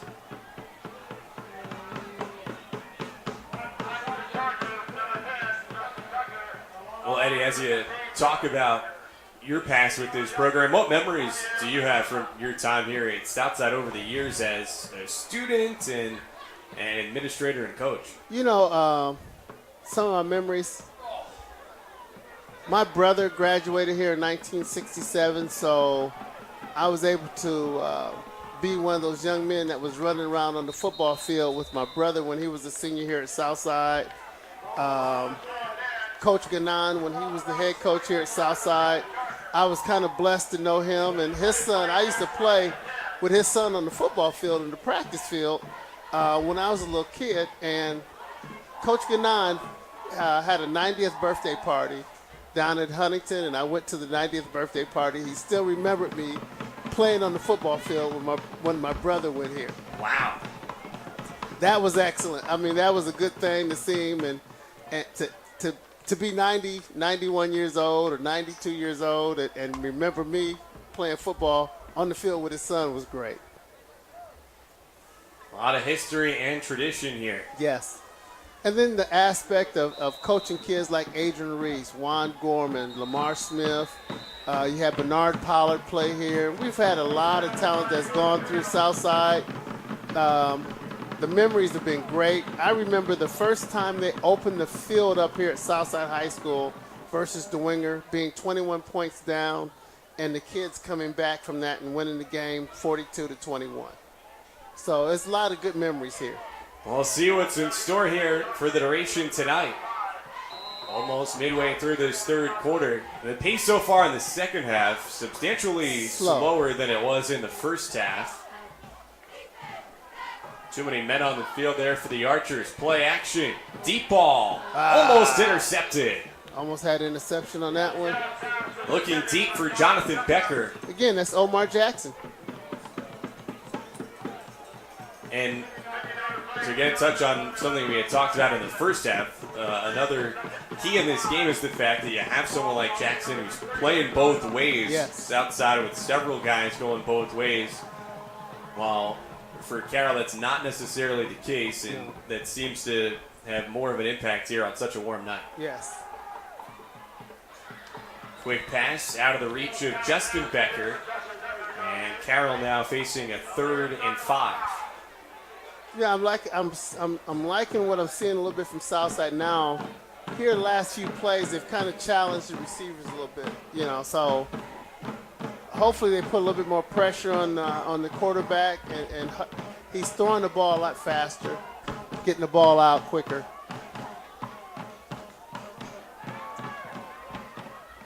Does it again. A hookup for a first down. You know, I mean, again, Southside has to challenge that route, but the other part of that, too, is Omar closing and making the big tackle on that. You have to make those hits, but I like, again, Southside's got to get in their face a little bit on the defensive end. Nathan Harrow having a big night for the Chargers. Another first down catch for him. Now from the air to the ground. And a big seam for Cam Schenk into Southside territory. Well, you wonder here if now, up 3 scores, if Carroll will go to the ground a little bit more, as Schenk hasn't been used too much tonight, but definitely a capable senior running back, and he gets it again and picks up a healthy chunk on first down. Yes. If you notice, Carroll's picked up the tempo. They're going to more of a tempo offense. They're picking it up. Southside's linemen are getting awful tired, but they're going to that tempo, and now you're starting to see the cramps come in. Eric Winborn, a junior cornerback, down this time. And really, the only surprise here is that we didn't see this more in the first half. Yes.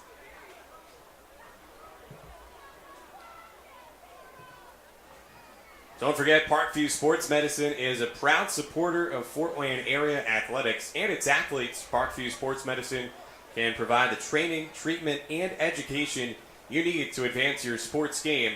Have questions about injury prevention, sports nutrition, and more? They've got you covered. That's Parkview Sports Medicine at parkviewsportsnetwork.com. And if you go to parkviewsportsnetwork.com, you can also keep up with all the action around the area here tonight, Week 6 in the SAC. And we'll have to check maybe for some more updated scores. But at the half, Bishop Dwenger had a 17-0 lead on Concordia. Maybe the surprising score from first half action tonight. Snyder leading Wayne, no surprise, but by only 7. That's a good game. Wayne has been playing very good football. Saw Wayne take down Southside 41-20 at Wayne last week. You know, I talked to Coach Moore, saw him at the hospital the other day with one of our young men that used to play at Wayne, Kamari Hassan, and he said that it was going to be a good game. They were going to do some different things against Snyder to try to make it a game. Yeah, the Panthers, a short week after they had that game against Homestead at Lucas Oil Stadium in Indy last Saturday. Miguel, the pass in the flank. It's caught by Schenk. And Schenk rumbles towards the 25. Homestead, by the way, a 42-0 lead on Northside. For Carroll, it's Homestead that's up next. Next Friday night, Carroll will be back at home. Right now, the Chargers have won 3 in a row after they began the year 0-2. They're still in search of their first win. They've got the rivalry game with Northside next week. Yes. Justin Becker makes the catch, but immediately slips and falls. Here comes 2nd and 6. You know, the Southside, Northside game is always going to be a big game because of the totem pole. Playing for the totem pole, which right now is in Southside's possession. Yes.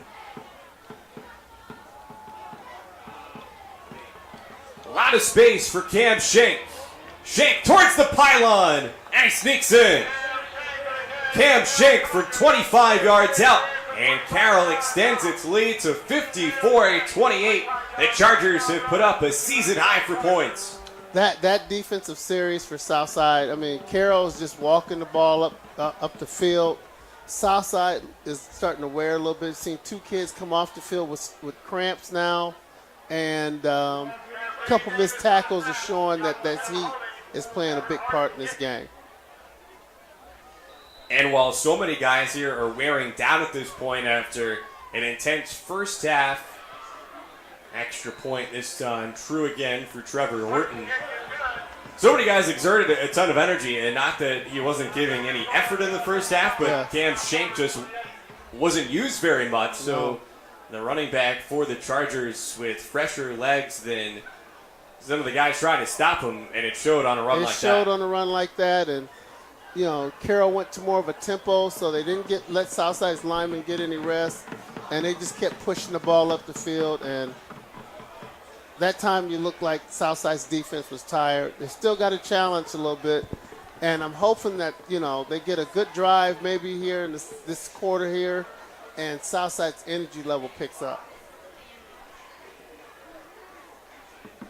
As a coach, how do you try to get that energy level up here with guys who have played hard, but the body, I suppose, does have its limitations? It's a limitation, but if the kids keep fighting, and Southside's not giving up, but you have to do some things offensively to try to get them back into it.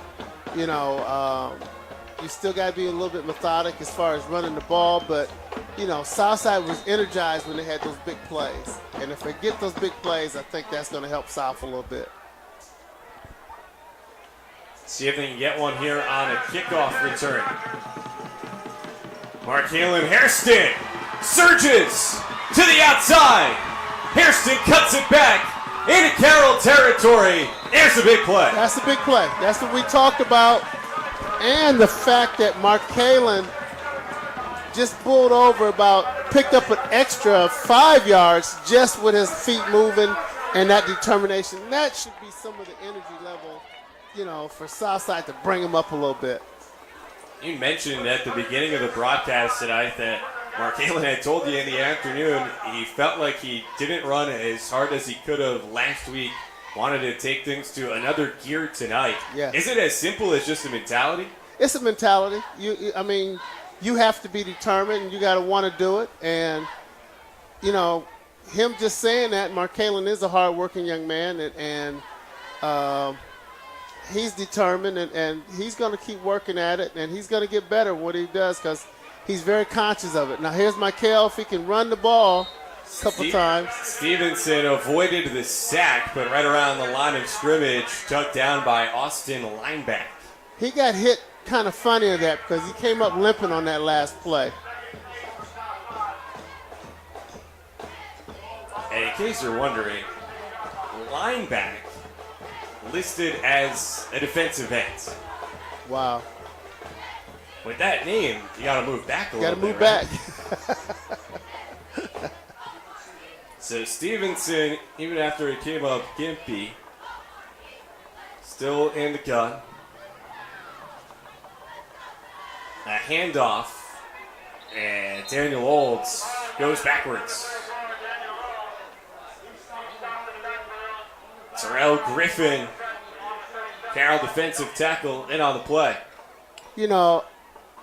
Again, you get those big plays, a nice big kickoff, and then now we got 2 downs where we still 3rd and long. That makes it tough. So hopefully Southside can get a big play here, give them a little bit more energy. I thought they had a little bit more momentum coming their way, but right now this 3rd and long, I hope they have a conversion for it. Credit to the guys up front for the Chargers who haven't allowed Southside to have a big offensive play here in the second half. Flipped off for Hairston, and again, it's Terrell Griffin. And the Carroll defense steps up. That was a great play by Griffin. Southside came with a screen, and he snuffed it out and had a hard time bringing Markalen down, but, hey, he's physical, and that's a big thing that Southside needs to do is get a little bit more physical on defense. It would seem as though as Carroll's offense has taken a little bit more time on the field, it's allowed the Chargers defense to maybe rest up a bit and look fresher here even as this game rolls along on a warm Friday night. Archers just get the punt off. Javier Pedrosa has really shown off a strong leg tonight, and there's a fair catch out of the 13.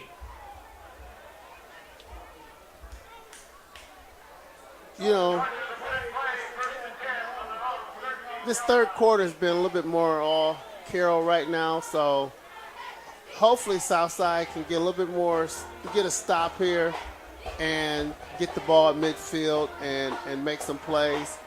I don't want the game, was moving quite along, in the first half, so I'm seeing kids from Southside walking off with some cramps, but Southside needs 1 or 2 plays, and they can get back in the game.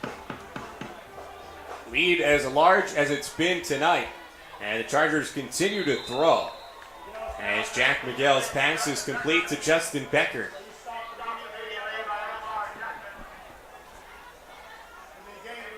You've said it a few times, but the Chargers really just don't force anything. They've taken whatever Southside has offered, and most of the time that's been shorter and medium passes. There's been the occasional deep ball when that's been open, and really no matter what it's been, it's worked for this Chargers offense. And now it's the ground game. And we got another young man down from Southside, so.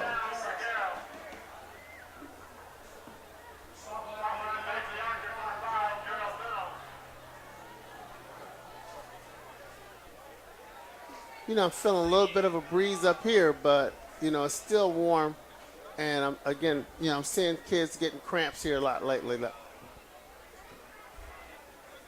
Take note for the Cougars tomorrow. University of St. Francis has its homecoming game at Bishop Darcy Stadium tomorrow night at 6 o'clock. St. Francis still number 1 in the country coming off the NAIA National Championship. But a good test for you guys tomorrow at home against a top 15 team in St. Xavier from Illinois. That game tomorrow, like I said, it's going to be a tough game. We've been playing well here the last few weeks, and I can tell you right now, Coach Donnelly is going to have the kids, I ain't going to say kids, have the young men ready to play tomorrow. And Nick is just a great young man to be around. He's been just Nick Ferrer, the quarterback. Nice young man to be around. Just named National Offensive Player of the Week. Some things that people didn't know about Nick. Nick used to volunteer over to City Life and help tutor kids from Southside. And that's one good thing about Nick. Some of those guys get out and volunteer and they help other kids too. So.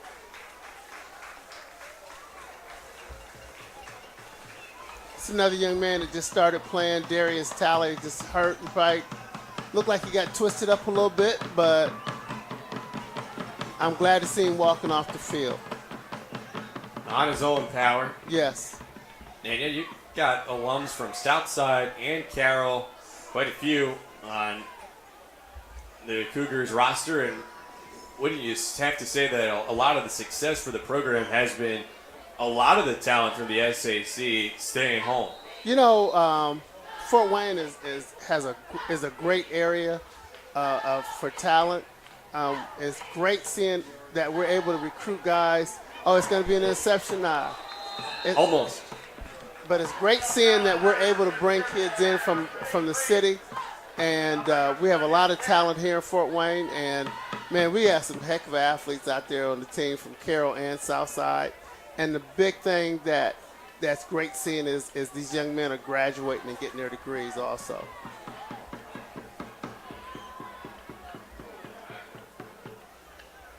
Again, the quarterback here, Jack Miguel, aspires to become a Navy SEAL. Shovels that one for Cam Shank, who stopped. Inside of 2 minutes left in this third quarter. 3rd and long and ensuing for Carroll. And, even just being at the national championship last year was a great experience. What was warmer, Florida for the national championship game, or here the first night of fall in Fort Wayne? The first night of fall in Fort Wayne is much warmer. Although you guys had it pretty good there in December down near the beach. 77 degrees. 77 degrees. Our flight home, it was 87 degrees. But tonight is much hotter than what it was down here.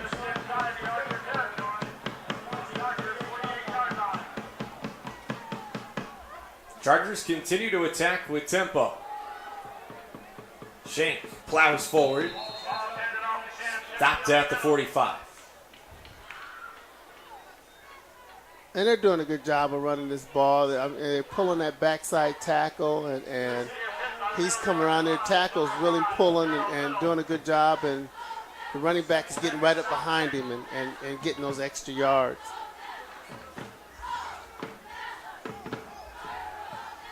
Long pass.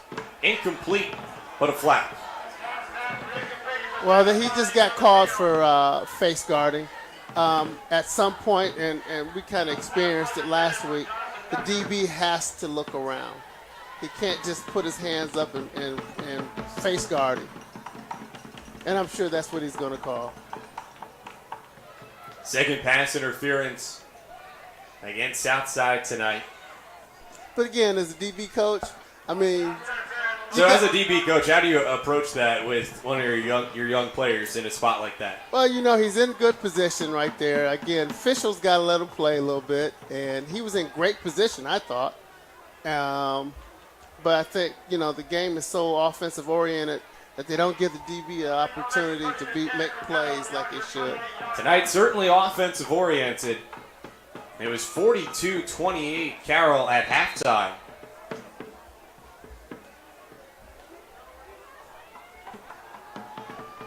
Miguel goes deep, and it's caught.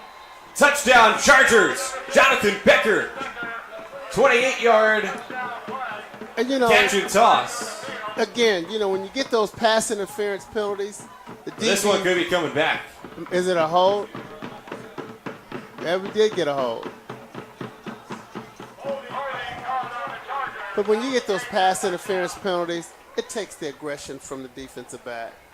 And he sits back, and then they, allows guys to run past him. Southside still has to be aggressive. So instead of 6, Carroll's backed up.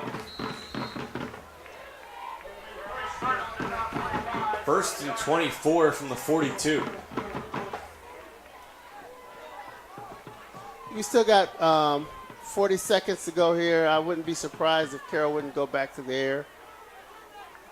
They haven't been shy about it. No, they haven't. Trips out to the left. Miguel looks that way. Dumps it off for Shank. Shank still spry. Bumped out of bounds. And they scored on that last play, too. So, again, they're running that play, and it's getting him out of bounds and stopping the clock. And good clock management.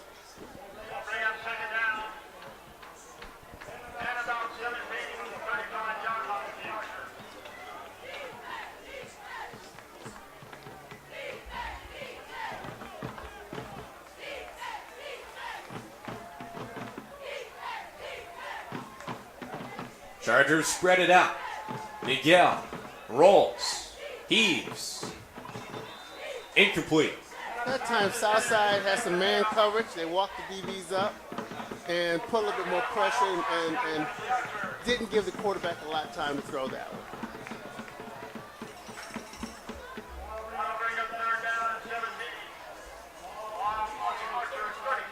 As a coach, do you look for stuff like that to try to build on here Yes. in a game when you're down 27? Southside has some things that they can build on. Again, you put up 28 points against a good Carroll defense. They have a lot of things that they can keep their head up high on. The work is still, they have to put the work in. Justin Becker hauls it in. Swallowed up, though. All dark gray jerseys on the far side. But it's a big pickup and a first down for Carroll as the Becker twins just tough to contain. They're tough to contain. The other part of this, too, is, there was man coverage. They took the number 2 receiver and dragged him across the field. He was wide open. And should probably make sure to point out that as Miguel has had so much success tonight and the weapons for Carroll have really been able to showcase their abilities. Yes. I think Coach Doug Diamond would tell you it starts with the play on the offensive line and the guys, the work that they've done up front to allow the playmakers to make plays. Yes, they are doing a great job of protecting the quarterback. One good thing I'm seeing is St. Francis alum Andy Papianis is doing a good job of ball, management, clock management, and really just taking what Southside's giving them. 3 quarters in the books at Archer Field. We're back with the 4th after this. You're watching Indiana High School football on SummitCitySports.com. How do you design one of the most advanced ERs in the country? At Parkview, we did it by focusing all our attention on you, the patient, by involving doctors and nurses in the design process, by creating quieter, more private spaces, and by leading the region in heart, stroke, and trauma care. This is not your typical emergency room. It's Parkview. In an emergency, isn't this where you'd rather be? Parkview, your partner in health.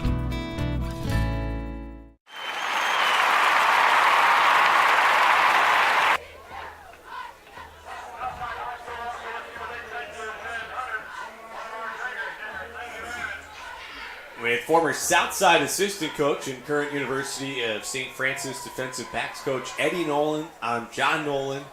Appreciate you joining us here on SummitCitySports.com. Getting ready for the fourth quarter now. Carroll is in the Parkview Sports Medicine red zone, a 1st and 10 from the 11.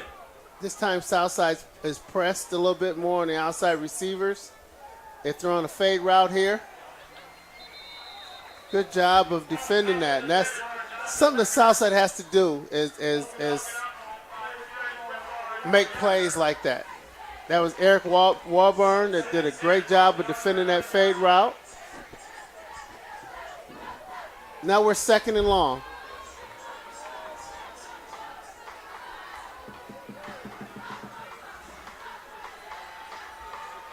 Miguel takes the snap. On the slant across the middle.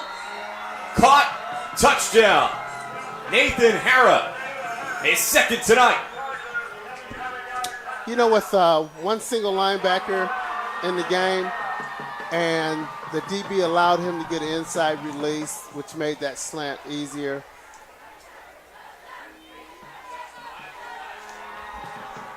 Again, I'm hoping Southside doesn't hang their head and that they keep fighting. Yeah, as a 4A school going up here against a 6A school, yes, and one that now is on its way to a 4th straight win. Remember the story for Carroll this season, we're kind of blindsided in week 1, lost at home to Bishop Luers 34-19. Then it was tough sledding in week 2 when they had to go on the road to Snyder. And that's one where Coach Dinan said his team just didn't do anything well that night. He said they didn't even get off the bus well. They just couldn't get out of their own way and paid the price. The Snyder won 69-7. And here now Carroll nearly putting up a nice number like that, leading 62-28. Well, you know, at some point they got a great coaching staff, and you know that they're going to find a way to help them win, and they're going to put the kids in a great situation. And I think the one good thing that you appreciate is the fact that they didn't allow those kids to give up, because they could have after being 0-2. And, they did a good job of getting them back into rhythm. And you can tell tonight, just even putting up 62 points, that's going to be a great game next week against Homestead. Yeah, rivalry week next week. Carroll and Homestead at Carroll. And Southside will be taking on Northside. And that'll be here at Archer Fields. It's going to be a good game. But Carroll and Homestead, and then Southside and versus Northside for the totem pole. And, one good thing is the Northside coach is a St. Francis alum, Mike Bavard. So Mike's, has got his challenges, but, he's going to keep working at it. Yeah, a really good story in the News Sentinel this past week by Reggie Hayes on some of the challenges that Mike has faced, not just this season, but over the course of his life, but the success that he's had and now guiding that Legends program. Yes. Interesting story about Mike. Mike was a freshman. We were playing Lindenwood University, and he came down in the kickoff and got hit some kind of way and hurt his neck and was out cold. And that young man, through adversity, was able to fight back through that injury and then come back and play. Oh, flag. There you go. Got a pass interference. But Mike fought through adversity and came back and played his senior year.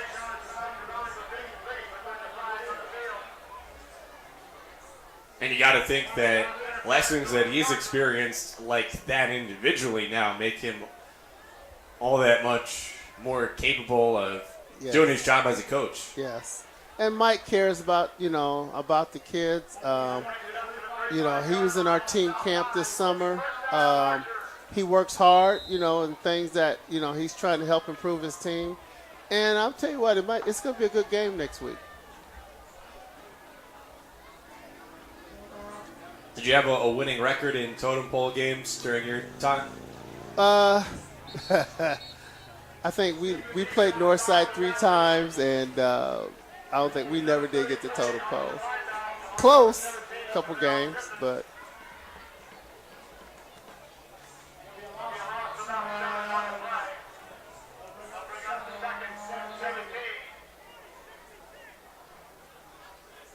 But we had a great coach, Coach Hout, and my brother was my running back coach at Southside back in the day, and my guidance counselor. So, we had a great coaching staff, and I played with some great guys.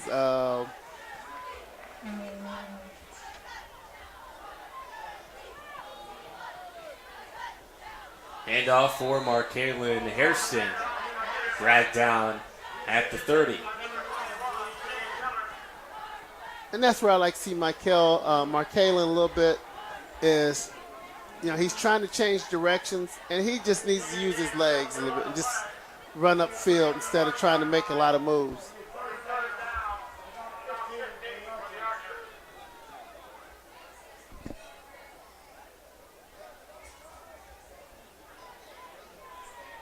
Stevenson got the play from the sideline.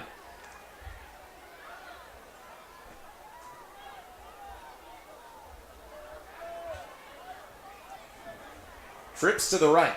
Play action. Pressure. Shoestring catch. But nowhere to go. Great catch.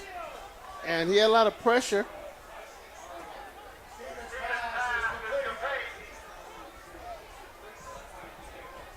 Everett Merritt with the grab. We've seen him go up high for balls. That time going down low. Up low. Everett's done a great job tonight catching that ball. I'm glad he was able to catch and secure that. It was Merritt who had a breakthrough game really last week with Stevenson taking over the reins at quarterback, and that rapport has continued to develop here tonight. But they're a negative play. Now Southside forced to punt. That skips back to Justin Becker, and Becker, who had the kickoff return for a touchdown in the first half, is stymied. Good job of coverage for Southside. He got the punt off, did a good job of getting that off. They didn't put a lot of pressure on it. I thought they was trying to get a return, but Southside did an excellent job of covering. As a coach here, if you're on the wrong side of a score like right now at 62-28, is it still really important to make sure that your guys are executing the little things just as if it was a tight game? Yes. I mean, you want to keep your game plan, and you want to make sure that the kids are playing hard. And it's as a coach, there's some negatives in a loss, but you want to find the positives in a loss also.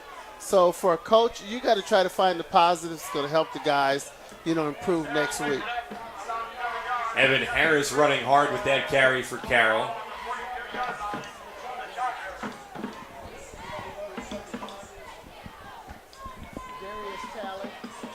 For Harris, that's just his second carry of the season. Darius Talley. And now, this game getting late and being one-sided, seeing both sides show their depth a bit more. Yes. I got a flag. I knew that was going to happen. And it is a change at quarterback right now for Carroll, as the starter, Jack Miguel, is out of the game, and it's Dylan Floyd, a freshman, getting the reps now. Yes. Carroll's made some subs. They got different receivers in the game. Look like they got some their reserve offensive line in now, which is smart because you don't want to get anybody injured. Especially on a night like tonight when it could be so easy. Finally, we've just now here, after 9:30, dipped below 80 degrees.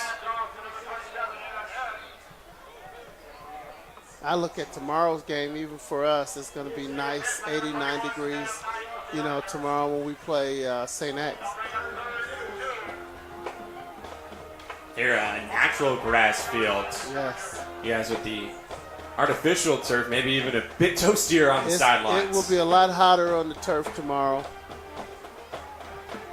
Again, the guys do a good job of hydrating.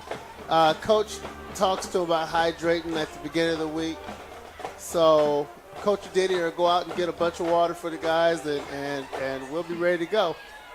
Now, I know you guys work with the folks at Parkview Sports Medicine as well. Yes. Our trainer, Julie, does a great job of helping. I mean, her and the staff, with Parkview do a great job of getting kids hydrated. Yeah, I guess it's pretty simple pregame. You primarily want the water and then work in more electrolytes as you go along. Yes. And they get those electrolyte pills, and guys that start drinking Gatorade, 24 hours, and start getting some rest and hydrating before the game, and you have enough guys that don't go both ways, so it's gonna be a great game tomorrow. Southside's up challenging here in the boundary.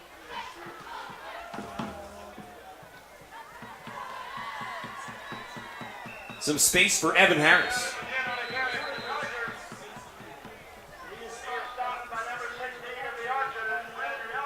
Again, they're doing a good job right now. They're eating clock. They're running the ball. And with a freshman quarterback in there, you don't want to get him in the game and start throwing. So it's great to get him maybe a couple throws here later, but I don't think they will throw it here now.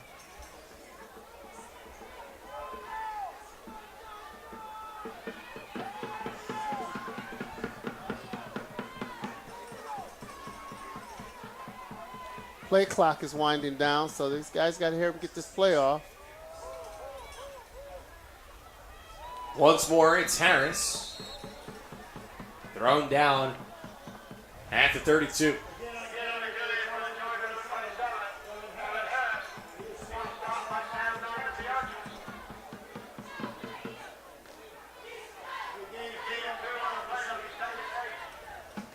I don't know if you're seeing this or not, but I'm seeing it. I don't think Southside's giving up. No, not at all. Right now, the scorer really misleading, I'd say, to some degree. The way that this game has been played from a competitive standpoint, I think Southside definitely put at least something of a scare into the Chargers in the first half. And the story of the second half probably as much just about depth in the conditions and the conditioning as much as it is the difference in talent and execution. Yes. Coach Norfleet really got these guys playing well the last couple of weeks. And, again, even in a loss, you're going to try to find the positives in a loss. And if they can keep building on the positives, Southside can make some changes, make some turnarounds here. Now, I'm an archer, so I want the totem pole to stay here. North side, south side here next Friday night at 7 o'clock. Got a turnover here, and we got a flag, so. Trouble on the exchange.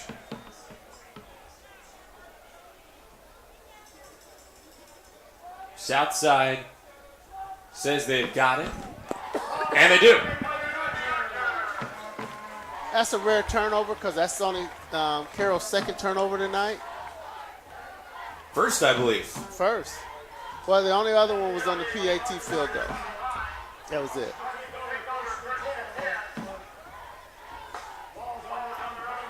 Yeah, that's a big part of this game as well when you look back at the first half. It was 42-28 at the half. The Chargers did not commit a turnover. None. Southside had not only 2 giveaways, but 2 pretty inopportune turnovers. One when they were knocking on the door inside the 10, and the other, their own half of the field, a pick 6 for Jack Tranquil. And that was a great play by him.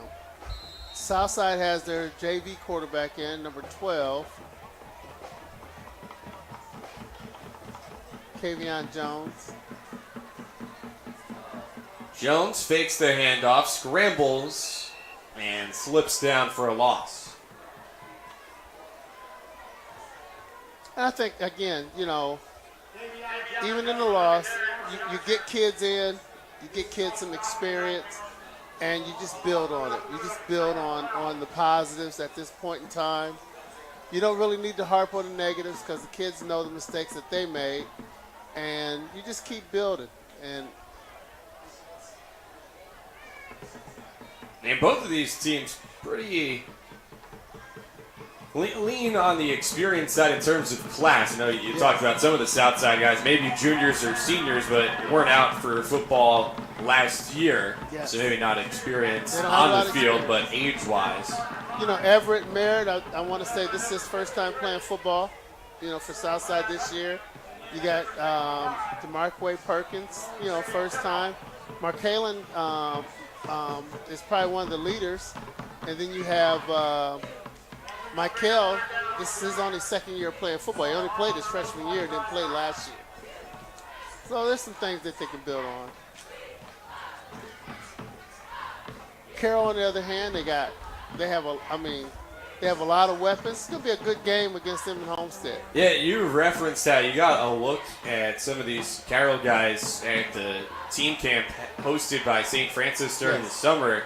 That was a team camp that Homestead was involved in as well, right? So Homestead I know it's the summer, and so you don't want to put too much into that, but any sense on how you think those two will match up next week?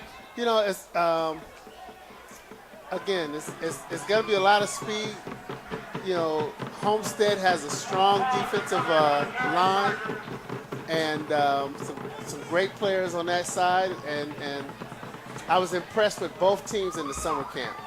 You know, so either or, I'd hate to be the one to say, hey, you know, Homestead's going to win or Carroll's going to win. It's going to be a great game. And like we saw here tonight, it'll be a pretty intriguing battle of quarterbacks as Jaya Wright, a Division I bound Northern Illinois commit, and has been one of the more dynamic players in the SAC this year under center for the Spartans. But Jack Miguel is week by week building his case as one of the best quarterbacks around too. Yes, I'm impressed with Jack Miguel. I mean, again, he's a hard-nosed quarterback. Showed a lot of poise tonight, you know, getting the ball out. And I think he's run for, 3 touchdowns tonight? He ran for 3 in the early going.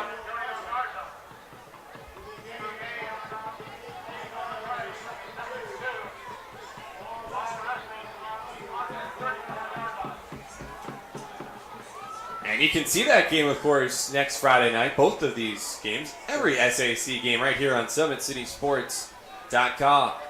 You know, it's great having Summit City Sports because if you're on the road as a coach and you want to see a team play, or if you have a family member that's out of town, they have an opportunity to see their relatives play. And I think that's a great thing for Fort Wayne.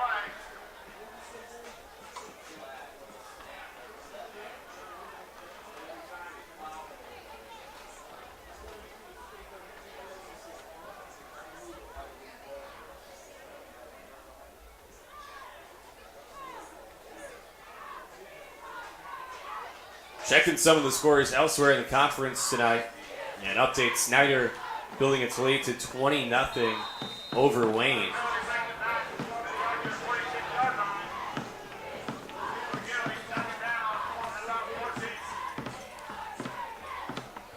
Dwayner all over Concordia tonight. So the Saints bounce back after they suffered a difficult defeat to these Chargers last week. Went down to the final second. I watched a little bit of that game on Summit City, and both teams were, are well coached, and you can see how the game is swinging. And tell you what, the Winger is a tough team to play. So if Carroll beat them, Carroll's been on the roll.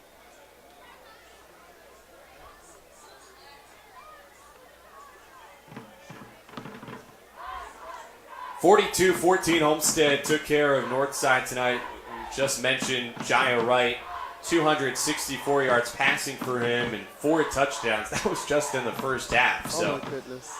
This Carroll defense really staunch in the second half, on the verge of pitching a shutout. They'll need to be at the top of their game next week. Their secondary has to be ready to play.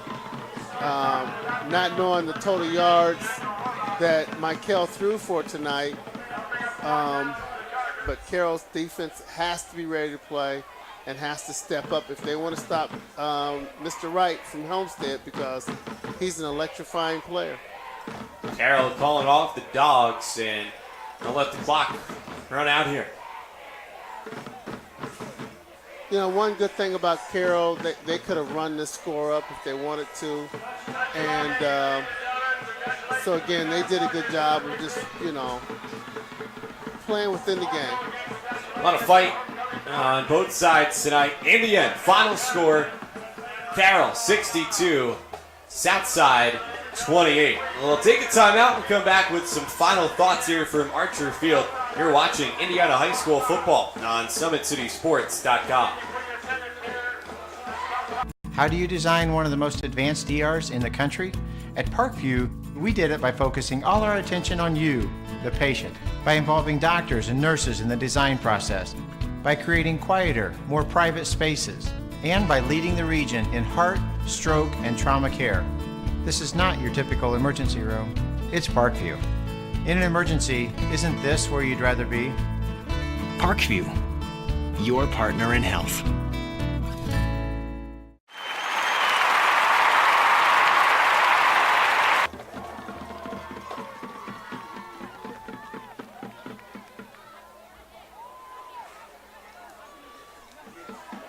Back one last time at Jack Weicker Stadium, Archer Field, where tonight Carroll has defeated Southside 62-28. So the Chargers have won their 4th in a row. They're 4-2, while Southside slips to 0-6. And for both now, rivalry games coming up next week. But Coach, your final thoughts here today? My final thought with Southside is they can keep their head up.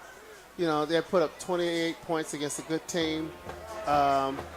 They can build from that. And if Southside continues to keep working, and I just noticed a couple of targets for Michael got hurt during maybe the third quarter, so that took a little, starch out of their game. So Southside has some positive things to build on, and Carroll's going to keep rolling. Again, they got to play better defensively next week. They don't want to give up 28 points against a Homestead team. That's a game that you can catch, as well as the Northside-Southside matchup right here on SummitCitySports.com. Well, it does it for us here on this unseasonably warm Friday night on the south side of Fort Wayne. Well, for the coach, Eddie Nolan, everyone on our SummitCitySports.com crew, including Peyton Monell and Bob Johnson, and our producer. And you guys got a chance to hear Nolan and Nolan tonight.